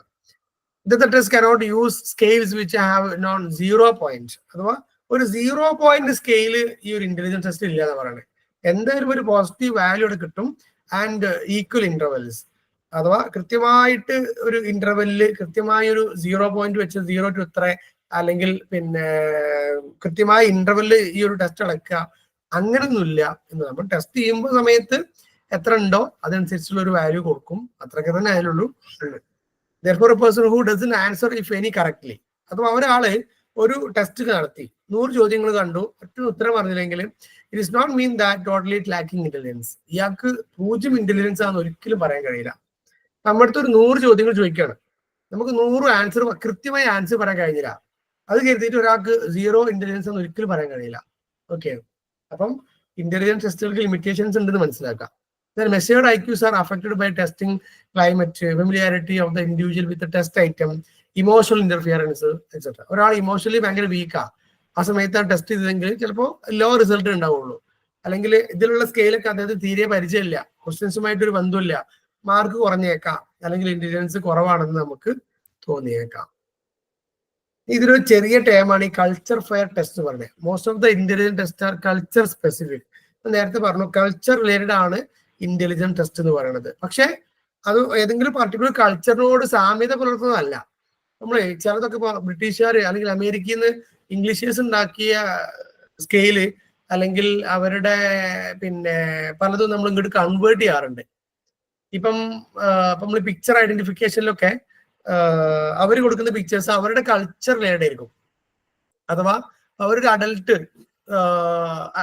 ആയ ഒരാളെ പ്രസന്റ് ചെയ്യാൻ സങ്കല്പിക്കുക, എന്നിട്ട് ആ ഫോട്ടോ കണ്ടിട്ട് ഇവര് കൾച്ചർ അഥവാ അപ്ഡേറ്റഡ് ആണോ അല്ലയോ എന്ന് പറയണ സങ്കല്പിക്കുക. അപ്പൊ അവരുടെ ഫോട്ടോ എന്ന് പറഞ്ഞാൽ സാധാരണ ചിലപ്പോ ബിക്കിനിയുടെ ഫോട്ടോ ആവാം, അല്ലെങ്കിൽ ട്രൗസറും ഒരു പിന്നെ ബനിനിട്ട ഫോട്ടോ ആവാം, ലേഡീസ് ഒക്കെ. എന്നിട്ട് അത് കാണിച്ചിട്ട് അവർ ചോദിക്കുന്നുണ്ടാവാം. പക്ഷെ അതേ ഫോട്ടോ എടുത്തിട്ട് നമുക്ക് ഇവിടെ കാണിച്ചാല് നമുക്ക് എന്ത് ചെയ്യാൻ പറ്റില്ല, നമ്മള് മനസ്സിലുള്ള നമ്മുടെ കൾച്ചർ പ്രകാരമുള്ള ഒരു ഫോട്ടോസ് ആവില്ല അത്. സോ കൾച്ചർ സ്പെസിഫിക് ആണ് ആക്ച്വലി പലപ്പോഴും ഈ ഒരു, അത് ആരാണോ ഇൻവെന്റ് ചെയ്തത് അല്ലെങ്കിൽ ആരാണ് അത് ഫ്രെയിം ചെയ്തത് അവരുടെ കൾച്ചറുമായി ബന്ധപ്പെട്ടതായിരിക്കാം. So this bias, cultural bias may not be conscious. ഇത് മനഃപൂർവ്വം വേറൊരു കൾച്ചറിനെ അപമാനിക്കാനോ അങ്ങനെയൊന്നും ചെയ്യണതല്ല, പക്ഷെ ഒരു കൾച്ചറൽ ഡിഫറൻസസ് നമ്മുടെ ടെസ്റ്റുകളിൽ ഉണ്ടായേക്കാം. Matters taken four granted in one culture cannot be taken for another. നമ്മളൊരു സെന്റൻസ് ആണ് നമ്മള് പിന്നെ ഇപ്പൊ ഇവിടെ തന്നെ ഇപ്പൊ മുസ്ലിങ്ങൾ ഉണ്ട്, ഹിന്ദുസ് ഉണ്ട് അല്ലേ. അപ്പൊ ഒരു പിന്നെ ഒരാള് ഇപ്പോ ആൽക്കഹോൾസ് ടേസ്റ്റ് ചെയ്യണത് അത് എത്രത്തോളം നല്ലതാണോ ചീത്തയാണോ എന്നൊക്കെ ചോദിക്കുകയാണ്. അല്ലെങ്കിൽ കുഴപ്പമില്ല, അല്ലെങ്കിൽ വളരെ മോശമാണ്, അല്ലെങ്കിൽ നല്ലതാണ്, ഇങ്ങനെയൊക്കെ ഒരു 5 സ്കെയിൽ കൊടുത്ത് സങ്കല്പിക്കാം. മുസ്ലിംസ് ആണെങ്കിൽ, കുറച്ച് വിശ്വാസികളാണെങ്കിൽ വളരെ മോശമാണെന്ന് എഴുതി വെക്കാം. അല്ലെങ്കിൽ കുറച്ച് അമുസ്ലിംസ് ആണെങ്കിൽ അവർ പറയും ചിലപ്പോൾ അത് കുഴപ്പമില്ല എന്ന് എഴുതി വെക്കാം. നമ്മുടെ കൾച്ചറിനനുസരിച്ച് നമ്മുടെ ആൻസറിൽ ഡിഫറൻസസ് ഉണ്ടാകുന്നതാണ്. So mental test emphasises speed. എപ്പോഴും നമ്മൾക്ക് ഒരു ടാസ്ക് എന്നിട്ട് എത്ര വേഗത്തിൽ അത് ചെയ്യുന്നു, എത്ര പിന്നെ സ്പീഡിൽ എത്ര അക്യുറേറ്റ് ആയിട്ട് ചെയ്യുന്നു എന്നുള്ളതിന് ഭയങ്കര പ്രസക്തിയുണ്ട്. ദെൻ കൾച്ചർ ഫ്രീ ഇന്റലിജന്റ് ടെസ്റ്റുകൾ, it is designed to minimise the influence of culture. ഇത്തരത്തില് കൾച്ചർ ഫ്രീ ഇന്റലിജന്റ് ടെസ്റ്റുകൾ ഡിസൈൻ ചെയ്യപ്പെടണം എന്നുള്ളതാണ്. Social and language factors on person's performance.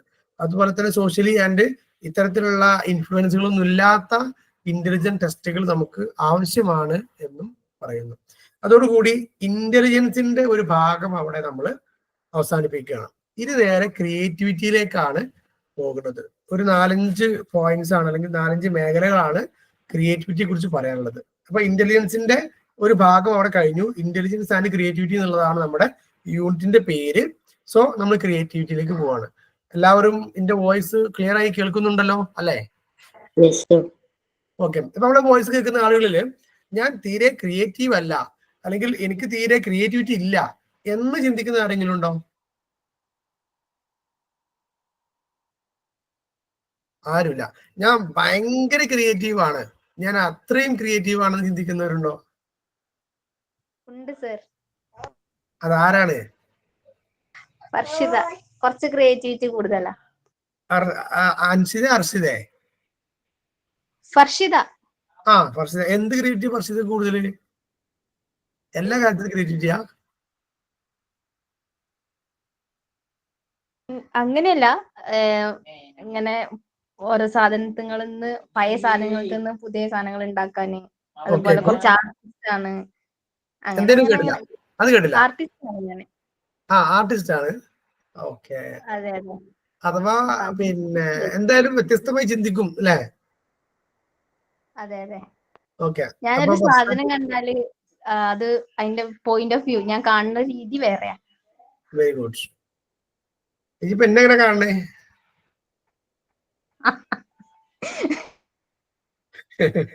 അല്ല, ആ പോയിന്റ് ഓഫ് വ്യൂ ഏതാണെന്ന് അറിയാൻ വേണ്ടി ചെയ്യുന്നത്.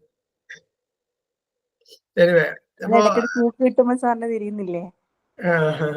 ഏതൊരു Go ഫിലിമിൽ ahead പറഞ്ഞ with പോലെ കാരണം ഞാൻ ഇപ്പൊ കാണുന്നത് പറയാൻ പറ്റൂല. അതാണ്. Okay okay okay. എനിക്ക് പേഴ്സണലായിട്ട് പറഞ്ഞാൽ മതി കേട്ടോ. അപ്പം പിന്നെ അപ്പൊ ആദ്യം നമ്മൾ പഠിക്കേണ്ടത് ക്രിയേറ്റിവിറ്റിന്റെ ഒരു ഡെഫിനേഷൻ ആണ്. ഇവിടെ capacity of the individual to discover or produce a new idea. അഥവാ എന്നും ചെയ്യണത് എല്ലാവരും ചെയ്യണത് അതുപോലെ നമ്മൾ ചെയ്യരുത്. അങ്ങനെ ചെയ്താൽ ക്രിയേറ്റിവിറ്റി ഉണ്ടാവില്ല. ഞാൻ സാധാരണ കുട്ടിയോട് പറയാറുണ്ട്, നമ്മൾ എല്ലാ അധ്യാപകരും ചെയ്യുന്ന പോലെ നമ്മൾ ചെയ്യരുത്. എല്ലാ അധ്യാപകരും പറയുന്ന പോലെ അല്ലെങ്കിൽ അതന്നെ നമ്മളും പറയരുത്. നമ്മൾ എന്തെങ്കിലും സംതിങ് ഡിഫറെന്റ് ആയിരിക്കണം. അപ്പൊ നമ്മൾ ക്ലാസ്സിലേക്ക് വരുന്നത് മുതല്, അറ്റൻഡൻസ് എടുക്കുന്നത് മുതല്, ക്ലാസ്സിൽ വർക്ക് കൊടുക്കുന്നത് മുതല് എല്ലാം നമ്മുടേതായ രൂപത്തിലേക്ക് മാറ്റണം എന്ന് പറയാറുണ്ട്. So that is creativity. ഞാൻ ചോദിക്കട്ടെ, ഞാൻ സാധാരണ എന്റെ ക്ലാസ്സുകൾ ഈ ഒരു പിന്നെ സ്റ്റുഡൻസിനുള്ള അല്ലെങ്കിൽ ടീച്ചേഴ്സ് ട്രെയിനിങ്ങിന്റെ ക്ലാസ് തുടങ്ങാറുള്ളത് അറ്റൻഡൻസ് എന്നാണ്. നിങ്ങളെ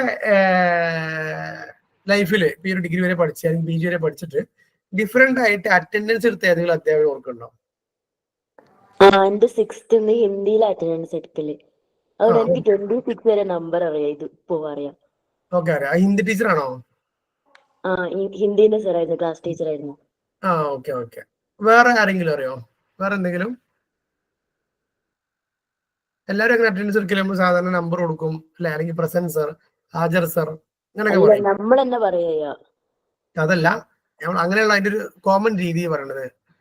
ഇത് വ്യത്യസ്തമായിട്ട് ആർക്കെങ്കിലും അറ്റൻഡൻസ് എടുക്കാൻ കഴിയുമോ? അറ്റൻഡൻസ് എടുക്കാൻ കഴിയുന്നതല്ല, ഞാൻ സ്റ്റുഡൻസിന്റെ നെയിമിന് പകരം അവരെ റോൾ നമ്പർ വെച്ചിട്ട് ഐഡന്റിഫൈ ചെയ്യുക. അവിടെ അഡ്രസ് ചെയ്യുന്നത് 16 പറ അങ്ങനെയോ?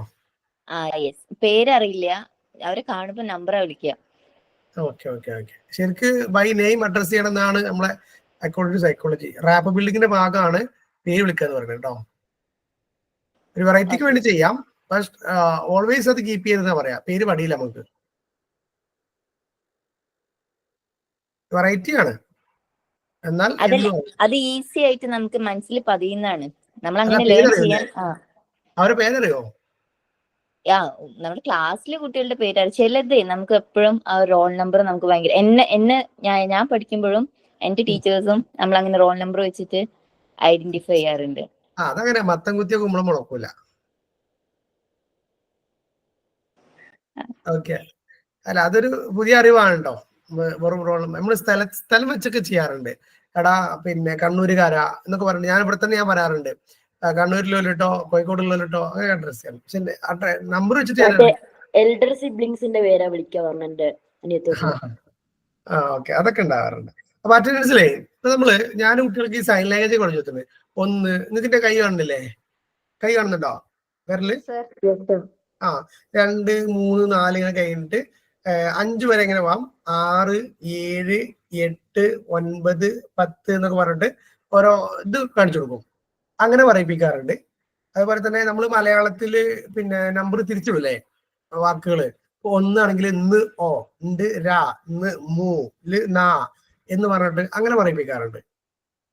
പിന്നെ അങ്ങനെ പറയിപ്പിക്കുമ്പോ വെച്ചാൽ ഈ ഒരു 10 കഴിഞ്ഞാൽ പിന്നെ ഭയങ്കര രസമാണ്. ഒരു ചൈനീസ് ക്ലാസ് റൂമിലൊക്കെ പോയൊരു ഫീലിംഗ് ആയിരുന്നു.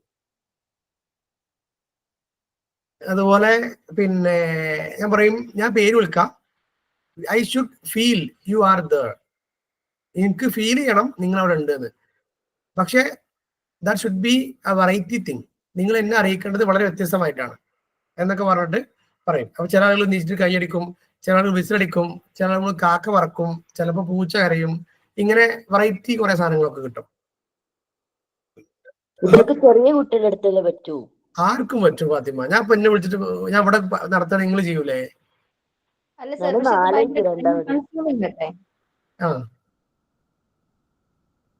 എന്ത് ചോദിച്ചേ? ഇത് ഭയങ്കര ടൈം കൺസ്യൂമിംഗ് അല്ലേ? സമയം നോക്കിയത് ഇത് എന്താ ടൈം കൺസ്യൂമിംഗ്? എന്താ ക്ലിയറോ? നമ്മൾ സാധാരണ യൂസർ ആവും.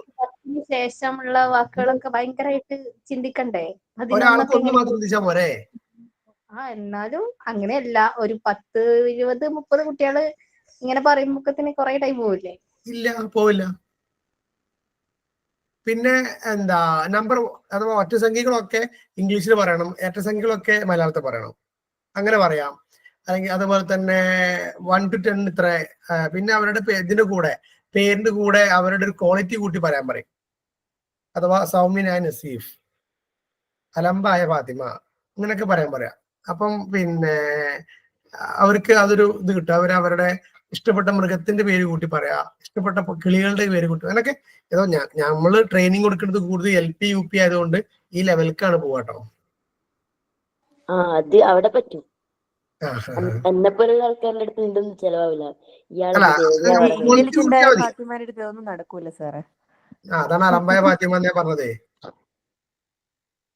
ഓക്കെ, അപ്പം പിന്നെ അഥവാ നമ്മൾ വെറൈറ്റി ആവുക എന്നാണ് ഉദ്ദേശിക്കുന്നത്.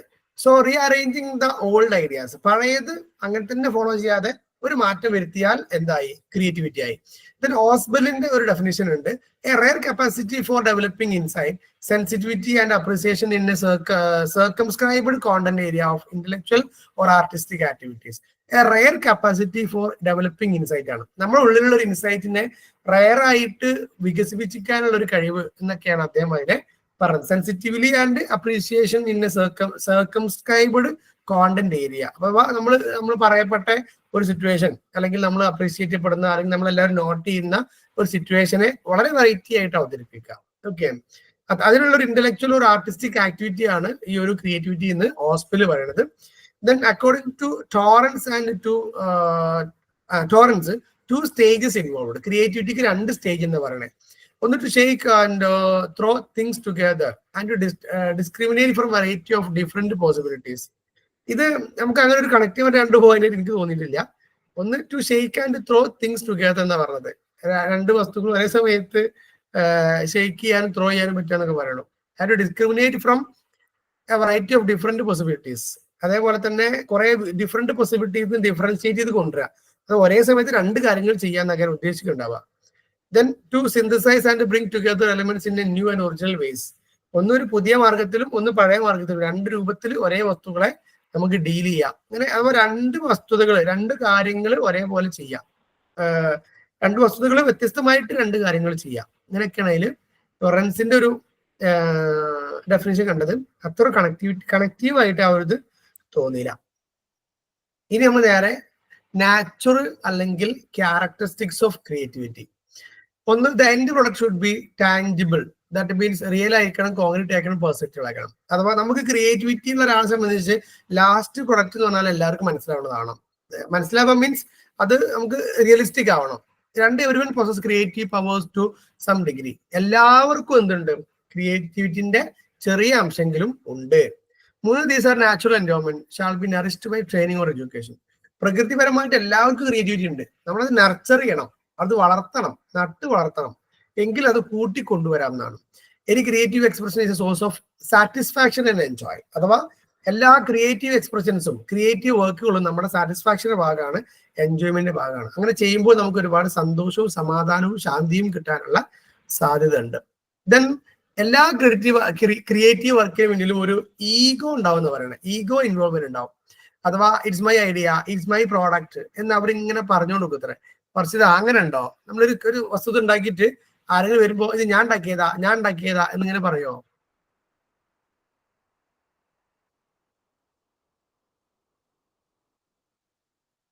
സ്പർശിത പോയോ? ഇല്ല സർ, ഞാൻ കേട്ടില്ല. പോയി. എന്താ പറഞ്ഞേ? നമ്മളെ ഒരു ക്രിയേറ്റീവായി പ്രൊഡക്റ്റ് ഉണ്ടാക്കി പുറത്തുനിന്ന് ആൾ വരിക, അപ്പൊ നമ്മൾ പറയണം ഇത് ഞാൻ ഉണ്ടാക്കിയതാണ് എന്ന് പ്രത്യേകം പറയാനുള്ള സാധ്യത ഉണ്ടോ? ഇല്ല, നമ്മളത് പറയില്ല. നമ്മളത് ഇത് ആരാ ഉണ്ടാക്കിയത് ആരും അറിയരുത് വിചാരിക്കുവോ? വേറെ ആരെങ്കിലും നമ്മളെ പൊക്കി പറഞ്ഞാൽ മതി. വേറെ ആരെങ്കിലും പറയാൻ ഏൽപ്പിക്കൂലേ? അതെ, അല്ല നമ്മള് വരുമ്പോ ഇപ്പം നമ്മളെ പാരന്റ്സ് ഒക്കെ പറയാ അത് ഉണ്ടാക്കിയതാണ് പറയും. അല്ല, എന്നാലും പറഞ്ഞതാ, ഞാൻ ശരിക്കും ചോദിക്കാം, ജെന്യൂൻ ആയിട്ട്. സംഭവം റെക്കോർഡ് ക്ലാസ് ആണ്, എല്ലാവരും കേൾക്കും. എന്നാലും പിന്നെ നമ്മളിപ്പോ സ്കൂളിൽ ഒരു നല്ലൊരു ക്രിയേറ്റീവ് ആയിട്ടൊരു മരത്തെ അലങ്കരിച്ച് നിർത്തിയിരിക്കുകയാണ്.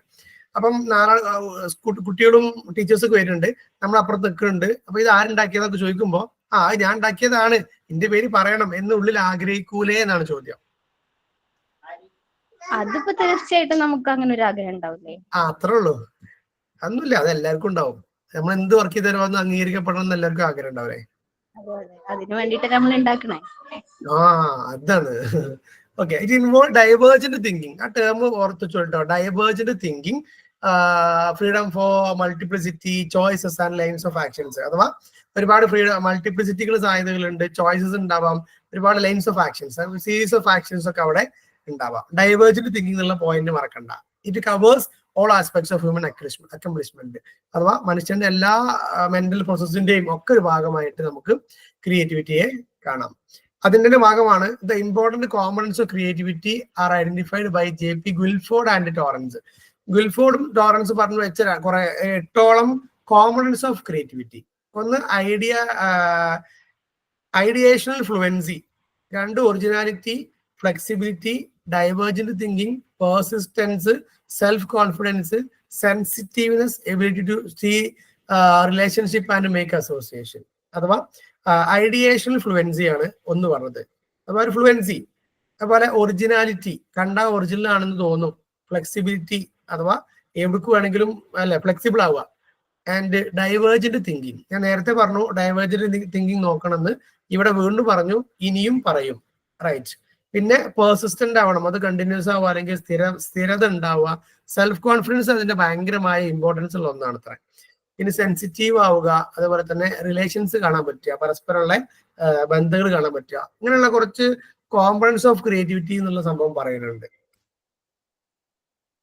Then stages of the process of creative thinking, 4 സ്റ്റേജുകൾ പറയുന്നുണ്ടോ. വെല്ലാഷ് ആൻഡ് പാട്രിക് അവർ പറയുന്ന 4 സ്റ്റേജസ് ആണ്. ഗ്രഹാം, വെല്ലാസ് ആൻഡ് പാട്രിക് എന്നുള്ള 2 സൈക്കോളജിസ്റ്റുകളുടെ ഒരു വ്യൂ ആണ്. 4 സ്റ്റെപ്പുകളാണ് ഒരു ക്രിയേറ്റീവ് തിങ്കിങ്ങിന്. ഇത് നോക്കണോ, അത് നമുക്ക് ലൈഫിൽ അപ്ലൈ ചെയ്യണതാണോ, നമ്മുടെ എക്സ്പീരിയൻസ് ആണോ ജസ്റ്റ് നോക്കണേ. ഒന്ന് പ്രിപ്പറേഷൻ ആണ്, അഥവാ problem is defined and explain. നമുക്കൊരു പ്രശ്നം വന്നു, അല്ലെങ്കിൽ നമ്മുടെ മുന്നിൽ ഒരു കുറെ പാഴ്വസ്തുക്കൾ കണ്ടു, അല്ലെങ്കിൽ നമുക്ക് ക്രിയേറ്റീവായി ചെയ്യാനുള്ള എന്തെങ്കിലും ഒരു അവസരം വന്നു സങ്കല്പിക്കുക. Discuss the matter, study the master, consider the materials, plan, action, prepared.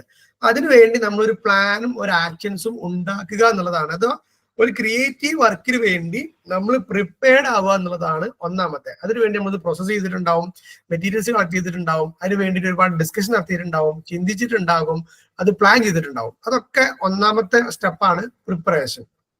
ഇനി 2 ഇൻക്യുബേഷൻ എന്നുള്ള രണ്ടാമത്തെ സ്റ്റേജ്, ഒരു വെറൈറ്റി സ്റ്റേജ് ആണ്. No new ideas are added in the stage. നമ്മൾ പ്രിപ്പയർ ചെയ്ത് വെച്ചു, നമ്മൾ പ്ലാൻ ചെയ്ത് വെച്ചു, പിന്നീട് എന്ത് ചെയ്യാണ്, പുതിയതൊന്നും അതിലേക്ക് കൂട്ടിച്ചേർക്കണില്ല. Mind relax ചെയ്യാന്നുള്ളതാണ്. നമ്മളിങ്ങനെ ഒരു കുറെ വസ്തുക്കൾ കണ്ടു, അത് വെച്ചിട്ട് നമുക്കൊരു വണ്ടി ഉണ്ടാക്കണം, അല്ലെങ്കിൽ ഒരു പുതിയ പ്രൊഡക്റ്റ് ഉണ്ടാക്കണം. അതിന് വേണ്ടിയിട്ട് ഇതൊക്കെ ഒരുക്കി വെച്ചു, കുറെ ചിന്തിക്കുന്നുണ്ട്, കുറെ പല ഐഡിയാസ് ഉണ്ടാക്കുന്നുണ്ട്. ഓക്കെ, ഒരു വണ്ടി ഉണ്ടാക്കാം എന്നൊക്കെ അതിലേക്ക് എത്തുകയാണ്. ആൻഡ് പിന്നീട് രണ്ടാമത്തെ സ്റ്റേജ് എന്ന് പറയുന്നത്, അല്ലെങ്കിൽ രണ്ടാമത്തെ ഒരു ഭാഗം എന്ന് പറയുന്നത് ഇൻക്യുബേഷൻ ആണ് അത്ര. മൈൻഡ് റിലാക്സ് ആയി നിൽക്കുക എന്നുള്ളതാണ് അത്ര രണ്ടാമത്തെ stage. Allowing subconscious mind to process the problem. പക്ഷെ നമ്മുടെ ഉള്ളില് സബ് കോൺഷ്യസ് മൈൻഡിൽ ഇത് ഇങ്ങനെ പ്രോസസ് ചെയ്ത് കൊടുക്കുന്നുണ്ടാവുന്നു. നമ്മുടെ കോൺഷ്യസ് മൈൻഡ് റിലാക്സ് ചെയ്യുന്ന ഒരു ഘട്ടമാണ് അത്ര 2. 3 ഇല്ലുമിനേഷൻ ആണ്. ഇല്ലുമിനാറ്റി ഒക്കെ കേട്ടിട്ടില്ലേ? ഇങ്ങനെ നമുക്ക് ഇങ്ങനെ ചെയ്യണം എന്നൊക്കെ പ്ലാൻ ചെയ്ത് ആ വണ്ടി ഉണ്ടാക്കണം. എങ്ങനെ ഉണ്ടാക്കുക, ചില കുറെ കൺഫ്യൂഷൻസ് അവിടെ ഉണ്ടാവും എന്ന് പറയണേ. ആ കൺഫ്യൂഷൻസ് ഉണ്ടാകുമ്പോൾ നമ്മൾ എന്ത് ചെയ്യും, ജസ്റ്റ് ഒന്ന് മാറിക്കും, റിലാക്സ് ചെയ്യും, പെട്ടെന്ന് മനസ്സൊക്കെ ഒരു ലഡു പൊട്ടുത്രേ, ഒരു ഐഡിയ വരുന്ന പറഞ്ഞത്. Sudden appearance of the solution ആണ്.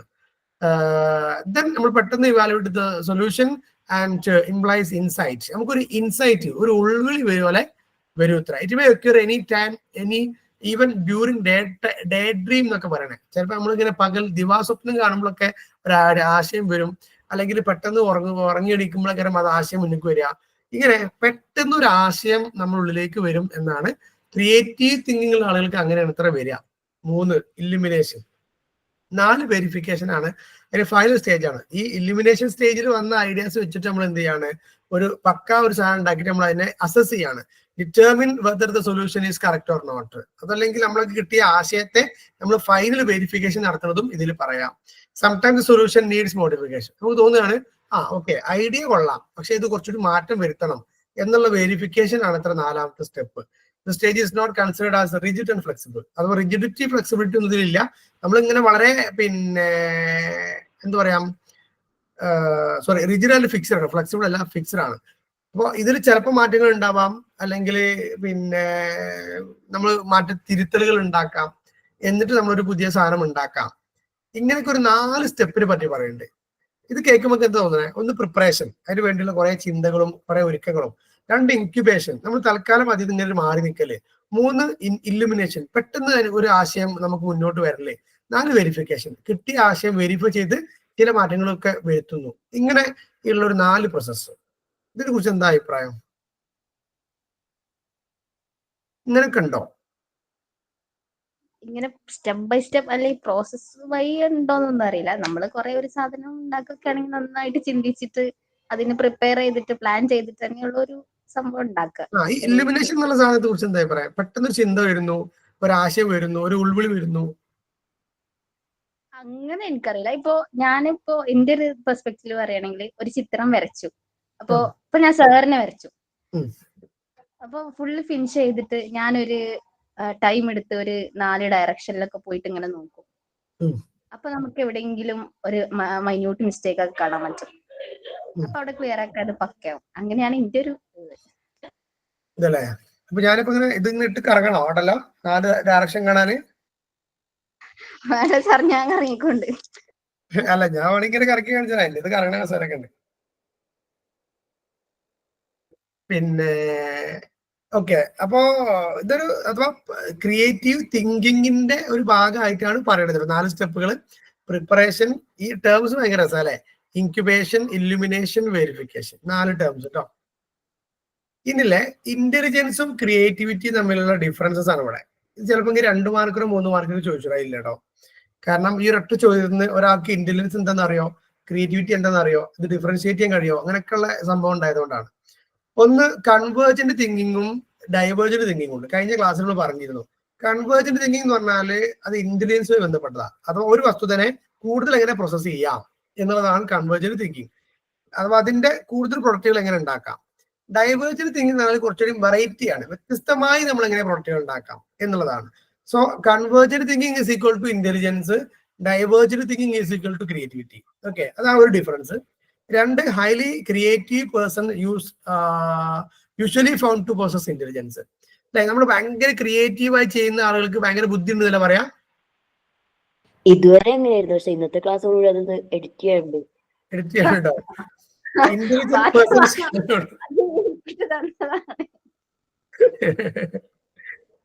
ഏതായാലും ഇങ്ങനെ പാരാക്കാൻ പാടില്ല കേട്ടോ ഫാത്തിമ. ഒന്നുമില്ലെങ്കിൽ നമ്മളെ കൂടെ പഠിക്കുന്ന കുട്ടികളെ വർഷിതാ പർഷിതൊക്കെ അത് ഇഷ്ടായി, ഭയങ്കര ശരിയാണ്. അതെ, അത് ഞാൻ ഏറ്റെടുത്തു, എനിക്ക് ഇഷ്ടമായത്. ഓക്കെ, അപ്പം ക്രിയേറ്റീവ് പേഴ്സൺസ് ഒക്കെ ഇന്റലിജന്റ് പേഴ്സൺ ആണ് നമ്മൾ പറയും. പക്ഷെ ഇന്റലിജന്റ് പേഴ്സൺസ് ഒക്കെ ക്രിയേറ്റീവ് അല്ല. അതുകൊണ്ടാണ് ഞാൻ ക്രിയേറ്റീവ് ആവാത്തെന്ന് എനിക്ക് തോന്നണേ. എന്റെ ഡയലോഗ് പറയില്ലേ, ഞാൻ മൈക്കൊന്ന് ഓണാക്കും ടൈം വരും. ഞാനിത് പറയാൻ പോവായിരുന്നു. ഞാനും എന്റെ ആളും അല്ലെ. അപ്പം ഇന്റലിജന്റ് പേഴ്സൺസ് എല്ലാതും ക്രിയേറ്റീവ് പേഴ്സൺസ് അല്ല. പക്ഷെ ക്രിയേറ്റീവ് പേഴ്സൺസ് ഒക്കെ കുറച്ച് ബുദ്ധി ഉണ്ടാവും, ഇന്റലിജന്റ് പേഴ്സൺസ് ആയിരിക്കും. അപ്പൊ ശരിക്കും ഞാൻ ക്രിയേറ്റീവ് ആകുക വേണ്ടല്ലേ. അപ്പൊ നമുക്ക് എന്ത് ചെയ്യാം, ഇന്റലിജൻസ് ഓൾറെഡി ഉണ്ട്, ക്രിയേറ്റിവിറ്റി ഉണ്ട്, എന്തൊക്കെ ഉണ്ട് എന്ന് പറയാൻ പറ്റും. ഇനി ഇന്റലിജൻസില് സ്പീഡ്, അക്യൂറസി ആർ എംഫസൈസർ. ഇതെന്താ ആർ എംഫസൈസറും ഈസ് എംഫസൈസറും ഉണ്ടല്ലോ. ടൈപ്പിംഗ് മിസ്റ്റേക്ക് ആണ് കേട്ടോ. ഇൻ ഇന്റലിജൻസ് അഥവാ സ്പീഡിനും അക്യുറസി ആണ് ഇന്റലിജൻസിന്റെ ഭാഗം. അതിനകത്ത് വെച്ചിട്ടാണ് ഇന്റലിജൻസ് കിടക്കുക. ദെൻ ക്രിയേറ്റിവിറ്റി എന്ന് പറഞ്ഞാൽ സ്പീഡിനല്ല അല്ലെ, അതിൽ നൊവൽറ്റി ആണ്. അഥവാ എത്രത്തോളം പുതുമുണ്ട്, ഫ്ലെക്സിബിലിറ്റി, ഒറിജിനാലിറ്റി, ഫ്ലുവൻസി ഒക്കെയാണ് എന്തുള്ളത്, ക്രിയേറ്റിവിറ്റി. അപ്പൊ ക്രിയേറ്റിവിറ്റി വർക്ക് ചെയ്യുമ്പോൾ ചിലപ്പോൾ കുറേ സമയം എടുക്കും, പെട്ടെന്ന് തീർക്കാന്നതിൽ അർത്ഥമില്ല. പക്ഷെ വളരെ പെർഫെക്റ്റ് ആവണം, കണ്ടാൽ ഒറിജിനൽ ആവണം. എന്നാലോ ഇന്റലിജന്റ് ആയിട്ട് ആവണമെങ്കിലോ പെട്ടെന്ന് ചെയ്യണം. അപ്പം ഒരാള് ക്രിയേറ്റീവും ഇന്റലിജന്റും കൂടി ആണെങ്കിൽ എന്ത് ചെയ്യും, ഒരു വർക്ക് വളരെ പെട്ടെന്ന്, വളരെ പെർഫെക്റ്റ് ആയി, വളരെ വ്യത്യസ്തമായിട്ട് ചെയ്യും. Okay, then identification of the creative children. Creative ആയ കുട്ടികളെ എങ്ങനെ മനസ്സിലാക്കാം? ഇത് 2 കാര്യങ്ങൾ പറയണം. Making use of test. ഒന്ന്, അവരെ ടെസ്റ്റ് ചെയ്ത് നോക്കണം. രണ്ട് making non testing devices like observation, interview, rating scale, personality inventory, personality inventory, check list etcetera. അഥവാ ഇതിൽ ജസ്റ്റ് ഒന്നുകിൽ ടെസ്റ്റ് ചെയ്യണം, അങ്ങനെ പോലെ എത്രത്തോളം ക്രിയേറ്റീവ് മനസ്സിലാവും, അല്ലെങ്കിൽ ഒരു ഒബ്സർവ് ചെയ്യണം. അതിൽ നമുക്ക് ക്രിയേറ്റിവിറ്റിന്റെ ഒരു റേഷ്യോ ഒന്നും കിട്ടില്ല, ആള് ക്രിയേറ്റീവ് ആണോ അല്ലയോ എന്ന് കിട്ടുന്നുള്ളതാണ്. The use of test of creativity, അതില് ക്രിയേറ്റിവിറ്റി ടെസ്റ്റിന്റെ പേരുകളാണ് കേട്ടോ. Torrance and Minnesota test, Wallach and Kogan and Guilford, Baqer Mehdi test, ഇങ്ങനെയുള്ള കുറച്ച് ടെസ്റ്റുകൾ പേരാണ് അതിലുള്ളത്. Then test of creativity employ verbal and non verbal. Verbal ഐറ്റംസും നോൺ വെർബൽ ഐറ്റംസിനും എങ്ങനെയാണ് ക്രിയേറ്റിവിറ്റി ടെസ്റ്റ് ഉള്ളത്. Unusual uses of ordinary things like tin can or cardboard etcetera. Verbal items ആണെങ്കിലും unusual uses of ordinary things. നമ്മൾ ഇന്ന് കഴിഞ്ഞ ദിവസം ചോദിച്ചില്ലേ, ഞാൻ ഒരു പാനന്റെ ഉപയോഗം എന്തോ ചോദിച്ചില്ല നമ്മള്. പിന്നെ അപ്പം അതിന്റെ അൺയൂഷ്വൽ ആയ യൂസസ് എന്താ, അവരുടെ എഴുതാനൊക്കെ പറയാം വെർബലായിട്ട്, അല്ലെങ്കിൽ പറയാം. Then possible consequence of impossible things. അഥവാ ഒരു വസ്തു ഇമ്പോസിബിൾ ആയ ഒരു സംഭവം കൊടുത്തിട്ട് ഇത് എങ്ങനെ പോസിബിൾ ആകാം എന്നൊക്കെ ചോദിക്കാം. Producing ideas for improving a toy to increase the fund for children. Producing ideas for improving a toy. കുട്ടികൾ കൂടുതൽ ഫണ്ട് ഉണ്ടാക്കാൻ വേണ്ടിയിട്ട് എങ്ങനെ ഈ ടോയ്സിനെ ഇംപ്രൂവ് ചെയ്യാം, അല്ലെങ്കിൽ ഒരു സാധനം കൊടുത്തതിന് എങ്ങനെ ഡെവലപ്പ് ചെയ്യാം എന്നൊക്കെയുള്ള കുറെ സംഭവങ്ങൾ അവരോട് പറയാം. രണ്ട് നോൺ വെർബൽ ഇൻക്ലൂഡ്സ് ആണ് പിക്ചർ കൺസ്ട്രക്ഷൻ ടെസ്റ്റ്. അഥവാ നിങ്ങളെ മനസ്സിൽ ഇപ്പോൾ ഉള്ള ചിത്രങ്ങൾ വരക്കാൻ പറയാം, അല്ലെങ്കിൽ പിന്നെ അഥവാ ഡ്രോയിങ് ആണ്. Then incomplete figure to B completed. ഒരു ഫിഗർ ഉണ്ടാവും, അത് കംപ്ലീറ്റ് ചെയ്യാൻ പറയാം. നമ്മള് ഇത് ക്ലാസ്സിൽ എപ്പോഴും ചെയ്യാൻ പറ്റുന്ന സാധനങ്ങളാണ് കേട്ടോ. നമ്മളില്ലേ ജസ്റ്റ് ഒരു ലൈനോ അല്ലെങ്കിൽ ഒരു സിഗ്സാഗ് പോലുള്ള സംഭവം എന്തെങ്കിലും ബോർഡിൽ വരച്ചു കൊടുക്കാം. എന്ത് കുട്ടിയോട് ചോദിക്കുക, വാട്ട് ഈസ് ഇറ്റ്, എന്താണ് ആം ഐ ഡ്രോയിങ് ഹിയർ. ഉണ്ട്. അതായത് നമ്മൾ എന്തെങ്കിലും ഒരു പേജിൽ വരച്ചു കൊടുത്താൽ അയാൾ അത് ചിത്രമാക്കി മാറ്റും. എങ്ങനെയാണ് നമ്മളോട് പറഞ്ഞു നമുക്ക് എന്തെങ്കിലും വരക്കാനോ എഴുതാനോ നമുക്ക് സൈനോ എന്തെങ്കിലും ചെയ്യാൻ പറയും. അപ്പൊ നമ്മൾ ചെയ്ത് കഴിഞ്ഞാൽ നമുക്ക് എന്തെങ്കിലും പിക്ചർ ആയിട്ട് തോന്നുന്നുണ്ടോ എന്ന് ചോദിക്കും. ഇല്ല, നമുക്കൊന്നും തോന്നുന്നു, എനിക്കൊന്നും ഒന്നും തോന്നില്ല. അത് കഴിഞ്ഞിട്ട് ഒരു 5 മിനിറ്റ് കഴിഞ്ഞിട്ട് അയാൾ എന്തെല്ലോ ആക്കിയാൽ ലാസ്റ്റ് ഒരു പിക്ചറിന് ഓക്കെ. ഇത് നമുക്കൊരു ആക്ടിവിറ്റി ഒക്കെ ചെയ്യാൻ പറ്റും. അഥവാ നമ്മൾ ബോർഡിൽ എന്ത് വരച്ചു കൊടുക്കാം, എന്നിട്ട് നമ്മളിങ്ങനെ അതിങ്ങനെ കുറച്ച് ആഡ് ചെയ്യാം. നമ്മുടെ മൈൻഡിൽ ഒരു സാധനം വേണം. അപ്പൊ ആദ്യം പറയുമ്പോൾ വേറെ എന്തെങ്കിലുമൊക്കെ പറയും. നമ്മൾ ജസ്റ്റ് ഇങ്ങനെ ഒരു എസ് നീട്ടി കേട്ടാൽ എന്താണെന്ന് ചോദിച്ചു. അപ്പൊ ഒരു വേറെ റോഡാണ് അല്ലെങ്കിൽ പുഴയാണ് എന്നൊക്കെ പറയും. അങ്ങനെ വരച്ച് നമുക്ക് വേറെ എന്തെങ്കിലുമൊക്കെ ആക്കാം. അതേപോലെയുള്ള സംഭവങ്ങളൊക്കെ ചെയ്യാം. അതുപോലെ തന്നെ using cutout repeated to produce new figures. കുറെ കട്ട്ഔട്ടുകൾ വെച്ചിട്ട് ഇങ്ങനെ പുതിയ ഫിഗർ ഉണ്ടാക്കുക. അങ്ങനെയൊക്കെയുള്ള അത് ഇതിലൊന്നും വെർബൽ ഇല്ല. ഇതൊക്കെ പിക്ചേഴ്സ്, ഗ്രാഫുകൾ, പിക്ചറുകളൊക്കെ വെച്ചിട്ടുള്ള ഓരോരോ ക്രിയേറ്റിവിറ്റി ടെസ്റ്റുകളാണ്. Use of non testing technique നമ്മൾ നേരത്തെ പറഞ്ഞു. ഈ ഒബ്സർവേഷൻ അങ്ങനെയുള്ള സംഭവങ്ങളാണ്. ഇതൊരു 10-15 പറയുന്നുണ്ട്. 1 ഒബ്സർവേഷൻ ആണ്. 2 indulge in activities with total devotion. അഥവാ അവർ മൊത്തം എൻഗേജ്ഡ് ആകുന്ന ആക്ടിവിറ്റീസ് ആണ്. 3 ഡിസൈഡ് ടു ലിസൺ അതേഴ്സ്. മറ്റുള്ളവരെ ശ്രദ്ധിക്കുക, ഭയങ്കരമായ ലിസണിങ് ആണ്. 4 using analogue much in their speech. അഥവാ അവരെ ലിസൺ ചെയ്യുക, അല്ലെങ്കിൽ അവരുടെ സ്പീച്ചിന്റെ ആ ഒരു അനലോഗീസ് അല്ലെങ്കിൽ അവരുടെ വേരിയേഷനും അത്തരം കാര്യങ്ങളെ ശ്രദ്ധിക്കുക. 5 energetic and enthusiastic and spending a lot of time in reading, writing, drawing. പിന്നെ കുറെ കുട്ടികൾ ഈ റീഡിങ്ങിലും റൈറ്റിങ്ങിലും അങ്ങനെ സ്പെൻഡ് ചെയ്യുന്നുണ്ടോ, എനർജറ്റിക്കിന് വർക്ക് ചെയ്യുന്നുണ്ടോ, അത്തരം കാര്യങ്ങൾ നോക്കുക. Then not readily accepting what others say. പിന്നെ മറ്റുള്ള ആളുകൾ പറയുമ്പോൾ അത് കൃത്യമായി ആക്സെപ്റ്റ് ചെയ്യുന്നുണ്ടോ ഇല്ലേ. ഇതിനൊക്കെ നമുക്ക് ഇന്റലിജൻസ് ഉണ്ടോ ഇല്ലേ ആക്കാൻ വേണ്ടിയിട്ടാണ് പറയുന്നത് കേട്ടോ. ഒരാള് ഒരു ഉദാഹരണം പറയാണ്, ഒരാൾ നമ്മളടുത്ത് സജഷൻ പറഞ്ഞു, നമ്മൾ അങ്ങനെ അംഗീകരിച്ചു. ആ ഒരാള് അത് നമ്മൾ എന്ത് പറഞ്ഞാലും, ആരെന്ത് സജഷൻ പറഞ്ഞാലും അതൊക്കെ അക്സെപ്റ്റ് ചെയ്യും. അങ്ങനത്തെ ഒരാൾ ഇന്റലിജന്റ് ആണോ അല്ലേ? എന്താണ് അഭിപ്രായം? അല്ല ആണെങ്കിൽ ആളുടെ തീരുമാനങ്ങൾ എടുക്കൂലേ അല്ലെ? വേറെ ആൾ പറഞ്ഞ പോയി കേൾക്കുന്നത് ഇന്റലിജൻസിന് കുറവുകൊണ്ടാണ്. Then examine the presented idea from different angles. ഇവര് എന്തൊക്കെ പ്രസന്റ് ചെയ്യുകയാണെങ്കിലും അതൊക്കെ മാറി നിന്ന് ഡിഫറെന്റ് ആംഗിളിൽ നിന്ന് കാണുക. പിന്നെ വെർബൽ ഫ്ലുവൻസി ഉണ്ടോ നോക്കുക. അതുപോലെ ഫ്ലോ ഓഫ് ഐഡിയാസ്, എന്ത് പറയുകയാണെങ്കിലും അത് സ്പീഡിൽ ഒരുപാട് ഡിഫറെന്റ് ആയിട്ട് ഐഡിയാസ് വരുന്നുണ്ടോ നോക്കുക. ആൻഡ് ഫ്രീ അറ്റ്മോസ്ഫിയർ ഉപയോഗിക്കുന്നുണ്ട്. അഡാപ്റ്റീവ് ഇൻ ഫ്രീ അറ്റ്മോസ്ഫിയർ ആണ്. അഥവാ ക്ലാസ് റൂമിൽ ടീച്ചർ ഉണ്ടാകുമ്പോൾ നമ്മൾ അത് ഭയങ്കര അറ്റൻറ്റീവ് ആയിരിക്കും, ഭയങ്കര നല്ല കുട്ടികരം. ടീച്ചർ ഇല്ലെങ്കിൽ ഒരു വേറെ പോലെ യഥാർത്ഥ സ്വഭാവമൊക്കെ പുറത്തെടുക്കും. അതേപോലെ അവർക്കൊരു ഫ്രീ അറ്റ്മോസ്ഫിയറിൽ അവരെന്താണ് വ്യത്യസ്തമായി ചെയ്യുന്നുണ്ടോ ഇല്ലേ എന്നൊക്കെ നോക്കുക. അതുപോലെ തന്നെ exhibiting feelings and emotions openly, കൃത്യമായിട്ട് അവരുടെ ഫീലിംഗ്സും ഇമോഷൻസും നീഡ്സും ഒക്കെ പറയുന്നുണ്ടോ നോക്കുക. അങ്ങനെയൊക്കെ പറയുന്ന ആളുകൾ എന്തായിരിക്കും തന്റെ യഥാർത്ഥ ഫീലിംഗ്സ് അങ്ങനെ തന്നെ എക്സിബിറ്റ് ചെയ്യുന്ന ആളുകൾ ഇന്റലിജൻസ് കൂടുകയോ കുറയോ?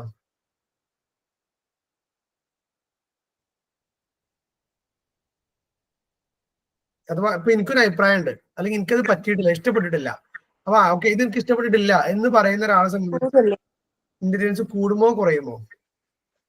കൂടും. നമ്മുടെ അഭിപ്രായങ്ങൾ തുറന്ന് ആ, പറഞ്ഞിട്ട് അഭിപ്രായങ്ങൾ ഉണ്ടല്ലേ? അങ്ങനെയല്ലല്ലോ, എങ്ങനെ പറ? ഒരു കുറച്ചുകൂടി ഡിപ്ലോമസി മറ്റേ IAS ഇന്റർവ്യൂ കേട്ടാലേ ഇവര് പറഞ്ഞിട്ട് നമുക്ക് തന്നെ ശരി വരൂലേ, ഒരു ഭയങ്കര ഒരു ഡിപ്ലോമസി ആയിട്ടില്ലേ കാര്യങ്ങൾ പറയാ. എന്തെങ്കിലും ഒരു ഉദാഹരണം പോയിന്റ് എന്തെങ്കിലും ഉണ്ടോ? ഇപ്പൊ ഇല്ല. പൊളിറ്റീഷ്യൻസിന്റെ ആണോ പറയുന്നത്? അങ്ങനെയല്ല, ഇപ്പൊ എന്തോ ഒരു ഇന്റർനാഷണൽ ആയ കാര്യമാണ് പറഞ്ഞുകൊണ്ടിരിക്കുന്നത്. നമുക്ക് അത്ര ക്വാളിറ്റി ഇല്ലാത്തതുകൊണ്ട് മനസ്സിലാവാത്തോണ്ടാ. ശരി എന്നാ ഇന്നത്തെ ഞങ്ങൾ അഞ്ച് റേഞ്ചിലുള്ളവരല്ല. ബാക്കി വാട്സപ്പ് പറഞ്ഞോളൂ. ആ ഗ്രൂപ്പിൽ നിന്ന് ശരിക്കും വിശദമായിട്ട് വോയിസ് കേട്ടോ ഫാത്തിമ. ഞാനൊന്നും പറഞ്ഞില്ല, ഞാനൊന്നും കേട്ടില്ല കണ്ടില്ല. എനിക്ക് മനസ്സിലായില്ല, അതുകൊണ്ടാ എന്താ പറഞ്ഞത്. ശരിക്കും എനിക്ക് മനസ്സിലായില്ല. അല്ല, ഞാൻ ഓള് പറഞ്ഞ സംഭവം ഞാനും കേട്ടിട്ടില്ല. അത് ദാറ്റ് മീൻസ് ഏതോ ഒരു ISS ഇതൊക്കെ സ്പീച്ച് പറയാം, ഞാൻ കേട്ടിട്ടില്ല. അതുകൊണ്ട് പിന്നെ മനസ്സിലാവില്ല എന്നുള്ളതുകൊണ്ടാ പറയാത്തത്. എന്തോ സീരിയസ്ലി പറഞ്ഞതാ, നമുക്ക് കളിയാക്കിയതല്ലോ കേട്ടോ ഫാത്തിമ. അല്ല, ഞാൻ മറ്റേ മോക്ക് ഇന്റർവ്യൂ ഉണ്ടാവില്ലേ IAS ഒക്കെ, IAS അല്ല, യൂട്യൂബിലൊക്കെ കാണാം വീഡിയോസ്. അതിലെ ഒരു ആൻസർ ചെയ്യുന്നത് വേഗം നോക്കിയാ മതി. ആൻസർ ആയിരിക്കും. ഓക്കെ, ലോ ഡിസ്ട്രാക്ടിബിലിറ്റി, അവർ ഡിസ്ട്രാക്ഷൻസ് കുറവായിരിക്കും. Always puzzled about something and absorbed in thinking. എപ്പോഴും അല്ലേ, എപ്പോഴും പസിൽഡ് ആയിരിക്കും. അതുപോലെ തന്നെ എപ്പോഴും ചിന്തിക്കുക, പുതിയ ഇഷ്യൂസ് ഏറ്റെടുക്കുക. അങ്ങനത്തെ ആളുകൾക്ക് ഇന്റലിജൻസ് കൂടുകയോ കുറയോ? കൂടും.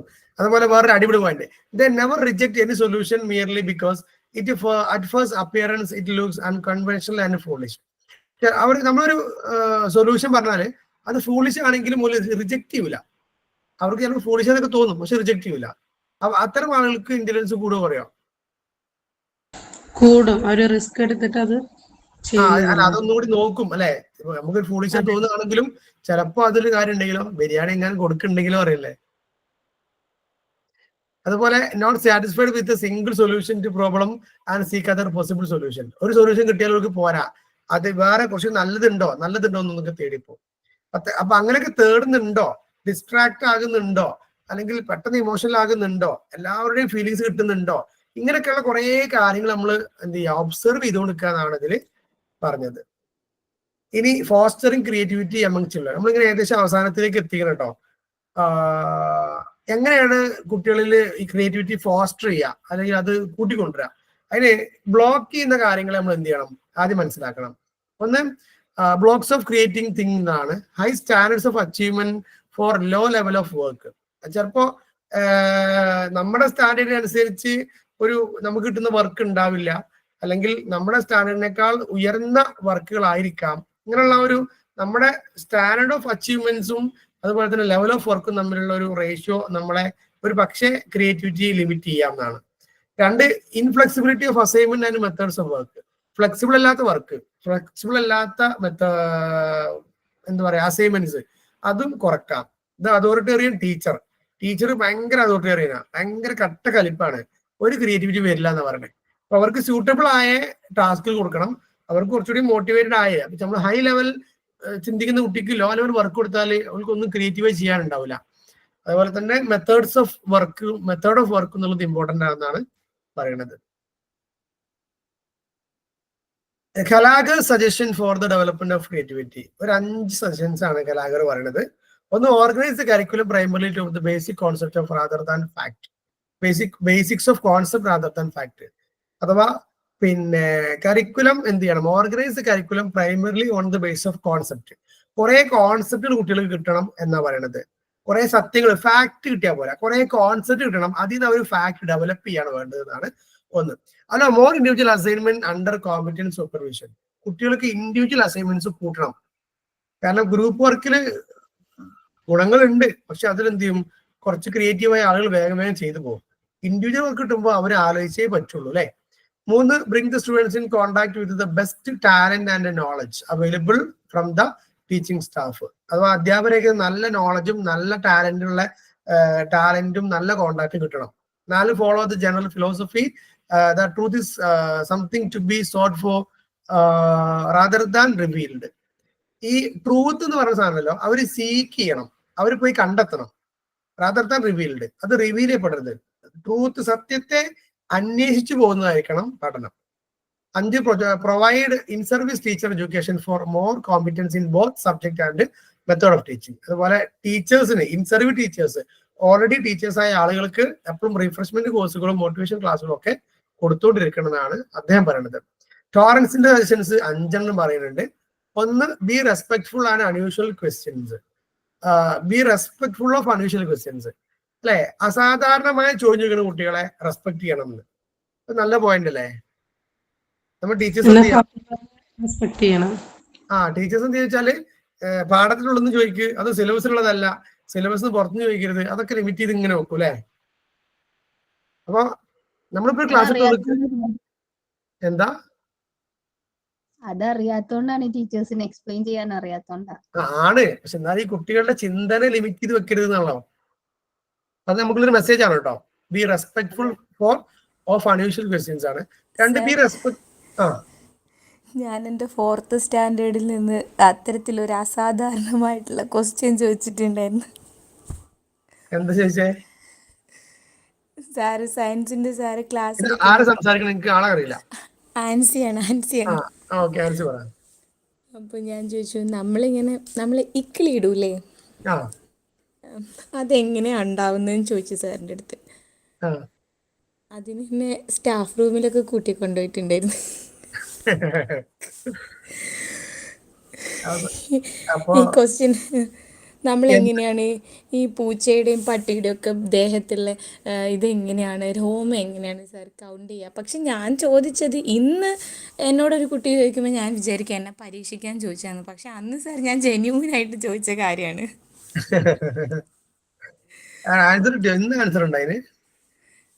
എന്താണ് ഇന്ന് ആൻസർ ഉണ്ടോ? Do you have the answer? ഇന്ന് എനിക്ക് അതിൽ ഇക്കിളി ഉണ്ടാകുന്നത് എങ്ങനെയാണെന്ന് എനിക്കറിയാം. അതായത് ഈ നെർവിൻ്റെ ഒക്കെ ഇതുകൊണ്ടാണെന്ന് എനിക്കറിയാം. പക്ഷെ മറ്റേത് കൗണ്ട് ചെയ്യാൻ പറ്റില്ല, ഓരോ ജീവിയിലും ഡിഫറെൻ്റ് ആയിരിക്കും എന്ന് എനിക്കറിയാം. സ്റ്റാൻഡേർഡ് ഫിക്സ് ചെയ്യാൻ പറ്റാത്ത കാര്യമാണ്. ഏതോ ഒരു സിനിമയിൽ ദിലീപിനോട് ചോദിക്കണ്ടല്ലോ തലയിൽ എത്ര മുടി ഉണ്ട്. അതുപോലെ മുട്ടയാണോ ആദ്യം ഉണ്ടായത്, കോഴിയാണോ ആദ്യം ഉണ്ടായത്? അതൊക്കെ അന്നത്തെ ഇന്റർനാഷണൽ പ്രശ്നമില്ലേ? സത്യം. ഇപ്പോഴും അതിന് ആൻസർ കിട്ടിയിട്ടില്ല. അല്ലാന്ന് കോഴിനെ ഉണ്ടാക്കേണ്ട ഏരും ആദ്യം. കോഴി മുട്ടിട്ടുള്ളല്ലോ. പക്ഷെങ്കിൽ മുട്ട വിരിഞ്ഞാലല്ലേ കോഴിയാവും. അല്ലേ, കോഴിനെ നമ്മൾ ഉണ്ടാക്കുന്നു, മുട്ടനുണ്ടാക്കിയ വിരിക്ക് വേറെ കോഴിനെ വേണല്ലോ. ഇപ്പൊ അതിന് ഉത്തരേ. So be respectful to imaginative unusual ideas.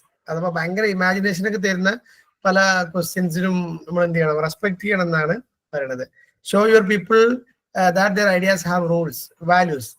അപ്പൊ ഒരു കുട്ടി എന്ത് ഐഡിയ പറഞ്ഞാലും അതൊക്കെ നമുക്ക് വാല്യൂബിൾ ആണ്, അതിനൊക്കെ ഒരു വാല്യൂ ഉണ്ട് എന്നുപോലെ ബോധ്യപ്പെടുത്തുക എന്നുള്ളത് ഭയങ്കര ഇമ്പോർട്ടന്റ് ആണ്.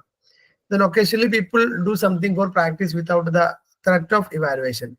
ഈ എപ്പോഴും ഇങ്ങനെ ഇവാലുവേറ്റ് ചെയ്യും, മാർക്കിടും നിങ്ങളൊക്കെ, നിങ്ങളെല്ലാവരും under the surveillance of CCTV എന്നൊക്കെ പറഞ്ഞാൽ ക്രിയേറ്റിവിറ്റി വരില്ല എന്നാണ്.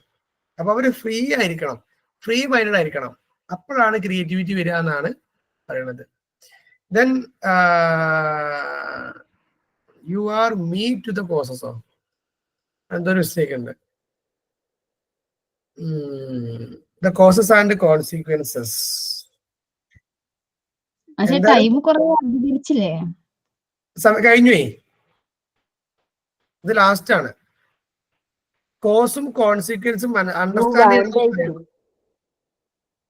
എന്തോ ടൈപ്പ് മിസ്റ്റേക്ക് ആണ് കേട്ടോ. Let them evaluate the goodness and badness of the result. നമുക്കല്ലേ ഈ കുട്ടികളുടെ എന്ത് പറഞ്ഞാലും അതിന്റെ കോസ് എന്താണ്, കോൺസിക്വൻസ് എന്താണ്, അതിലേക്ക് അവർ എത്തിക്കണം എന്നാണ്. അതുമായി ബന്ധപ്പെട്ട ഡിസ്കഷൻസ് നടത്തണം എന്നുള്ളതാണ്. ദെൻ അതിന്റെ ഗുഡ്നെസ്സും ബാഡ്നെസ്സും എന്ത് ചെയ്യണം, അവരെ ബോധ്യപ്പെടുത്തണം. അതിന് വേണ്ടിയിട്ട് അവരെ ലീഡ് ചെയ്യണം, അതിലേക്ക് ഡിസ്കഷൻ പോകണം എന്നാണ്. Instead of saying that is good and that is bad. അത് നമ്മുടെ ജഡ്ജ്മെന്റ് ആണ് ആക്ച്വലി. സോ നമ്മൾ that is good and that is bad ഇത് ജഡ്ജ് ചെയ്യാതെ let them or bring them to the causes and consequences, bring them to the goodness and badness. എന്താണ് നന്മ, എന്താണ് തിന്മ, അതുകൊണ്ട് ഇങ്ങനെ ചെയ്താൽ എന്തായിരിക്കും എന്നാണ് ചോദിക്കേണ്ടതാണ്. ഒരാൾ നേരെ വൈകി വന്ന് കുട്ടിയോട് ദാറ്റ് ഇസ് ബാഡ്, ഇത് മോശമാണ് കേട്ടോ, ഇത് ചെയ്ത് ഭയങ്കര മോശമാണ് എന്ന് പറയാതെ അവരോട് ചോദിക്കുക നേരെ വൈകി വന്നാൽ എന്തൊക്കെ സംഭവിക്കാം, അതിന്റെ നന്മയും തിന്മയും അഡ്വാൻറ്റേജ് ഡിസഡ്വാൻറ്റേജും പറ എന്ന് പറയുമ്പോൾ അവൻ ചിന്തിക്കും അല്ലേ. ഓക്കെ, നേരെ വൈകി വന്നാൽ എനിക്ക് ബുദ്ധിമുട്ടാണ്, ടീച്ചർക്ക് ബുദ്ധിമുട്ടാണ്, ബാക്കിയുള്ള എല്ലാവർക്കും ബുദ്ധിമുട്ടാണ്, എന്നാൽ ഗുണങ്ങളുണ്ടോ വെച്ചാൽ പ്രത്യേകിച്ച് ഗുണങ്ങളൊന്നും ഇല്ല എന്നൊക്കെയുള്ള അവനൊരു ഇവാലുവേഷനിലേക്ക് എത്തുന്ന പറയണേ. സോ കുട്ടികളോട് ജഡ്ജ്മെന്റലി സംസാരിക്കാതെ അവരെപ്പോഴും കോസ് ആൻഡ് കോൺസിക്വൻസിലേക്കും അതേപോലെ തന്നെ അതിന്റെ ഗുഡ്നെസ് ആൻഡ് ബാഡ്നെസ്സിലേക്കും കൊണ്ടുപോകണം എന്നുള്ളതാണ് പറയണത്.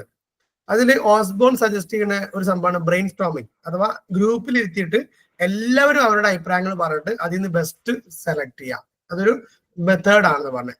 Bruner Suchman suggested use of discovery and enquiry method of teaching. എപ്പോഴും കുട്ടികൾ ഡിസ്കവറി മെത്തേഡ്, ഇൻക്വയറി മെത്തേഡിൽ പോകണം, അന്വേഷണാത്മകമായിട്ട് പഠിക്കണം എന്നാണ്. വല്ലാശൻകൊക്കെ പറഞ്ഞത് ഗെയിംസ് കളിപ്പിക്കണം, activities and games are necessary എന്നാണ്.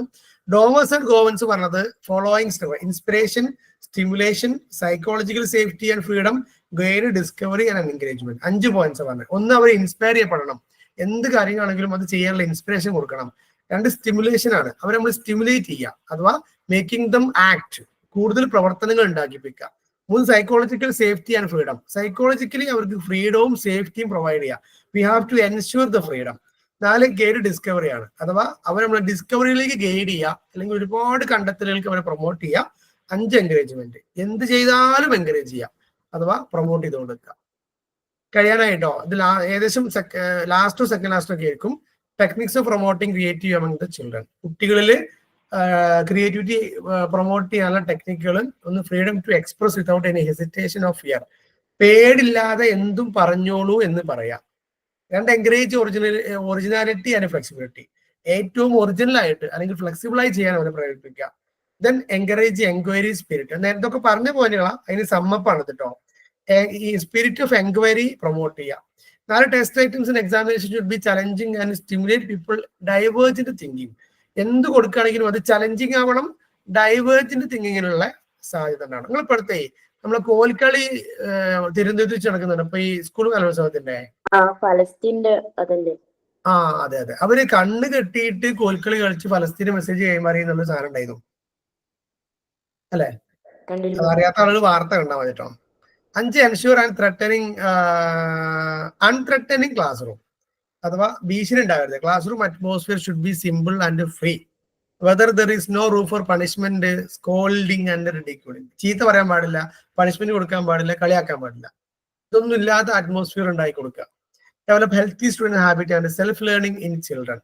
കുട്ടികളിൽ ഒരു നല്ല ഒരു സ്റ്റഡി ഹാബിറ്റ് ഉണ്ടാക്കുക, അതുപോലെ തന്നെ സെൽഫ് ലേണിംഗിനെ പ്രൊമോട്ട് ചെയ്യുക.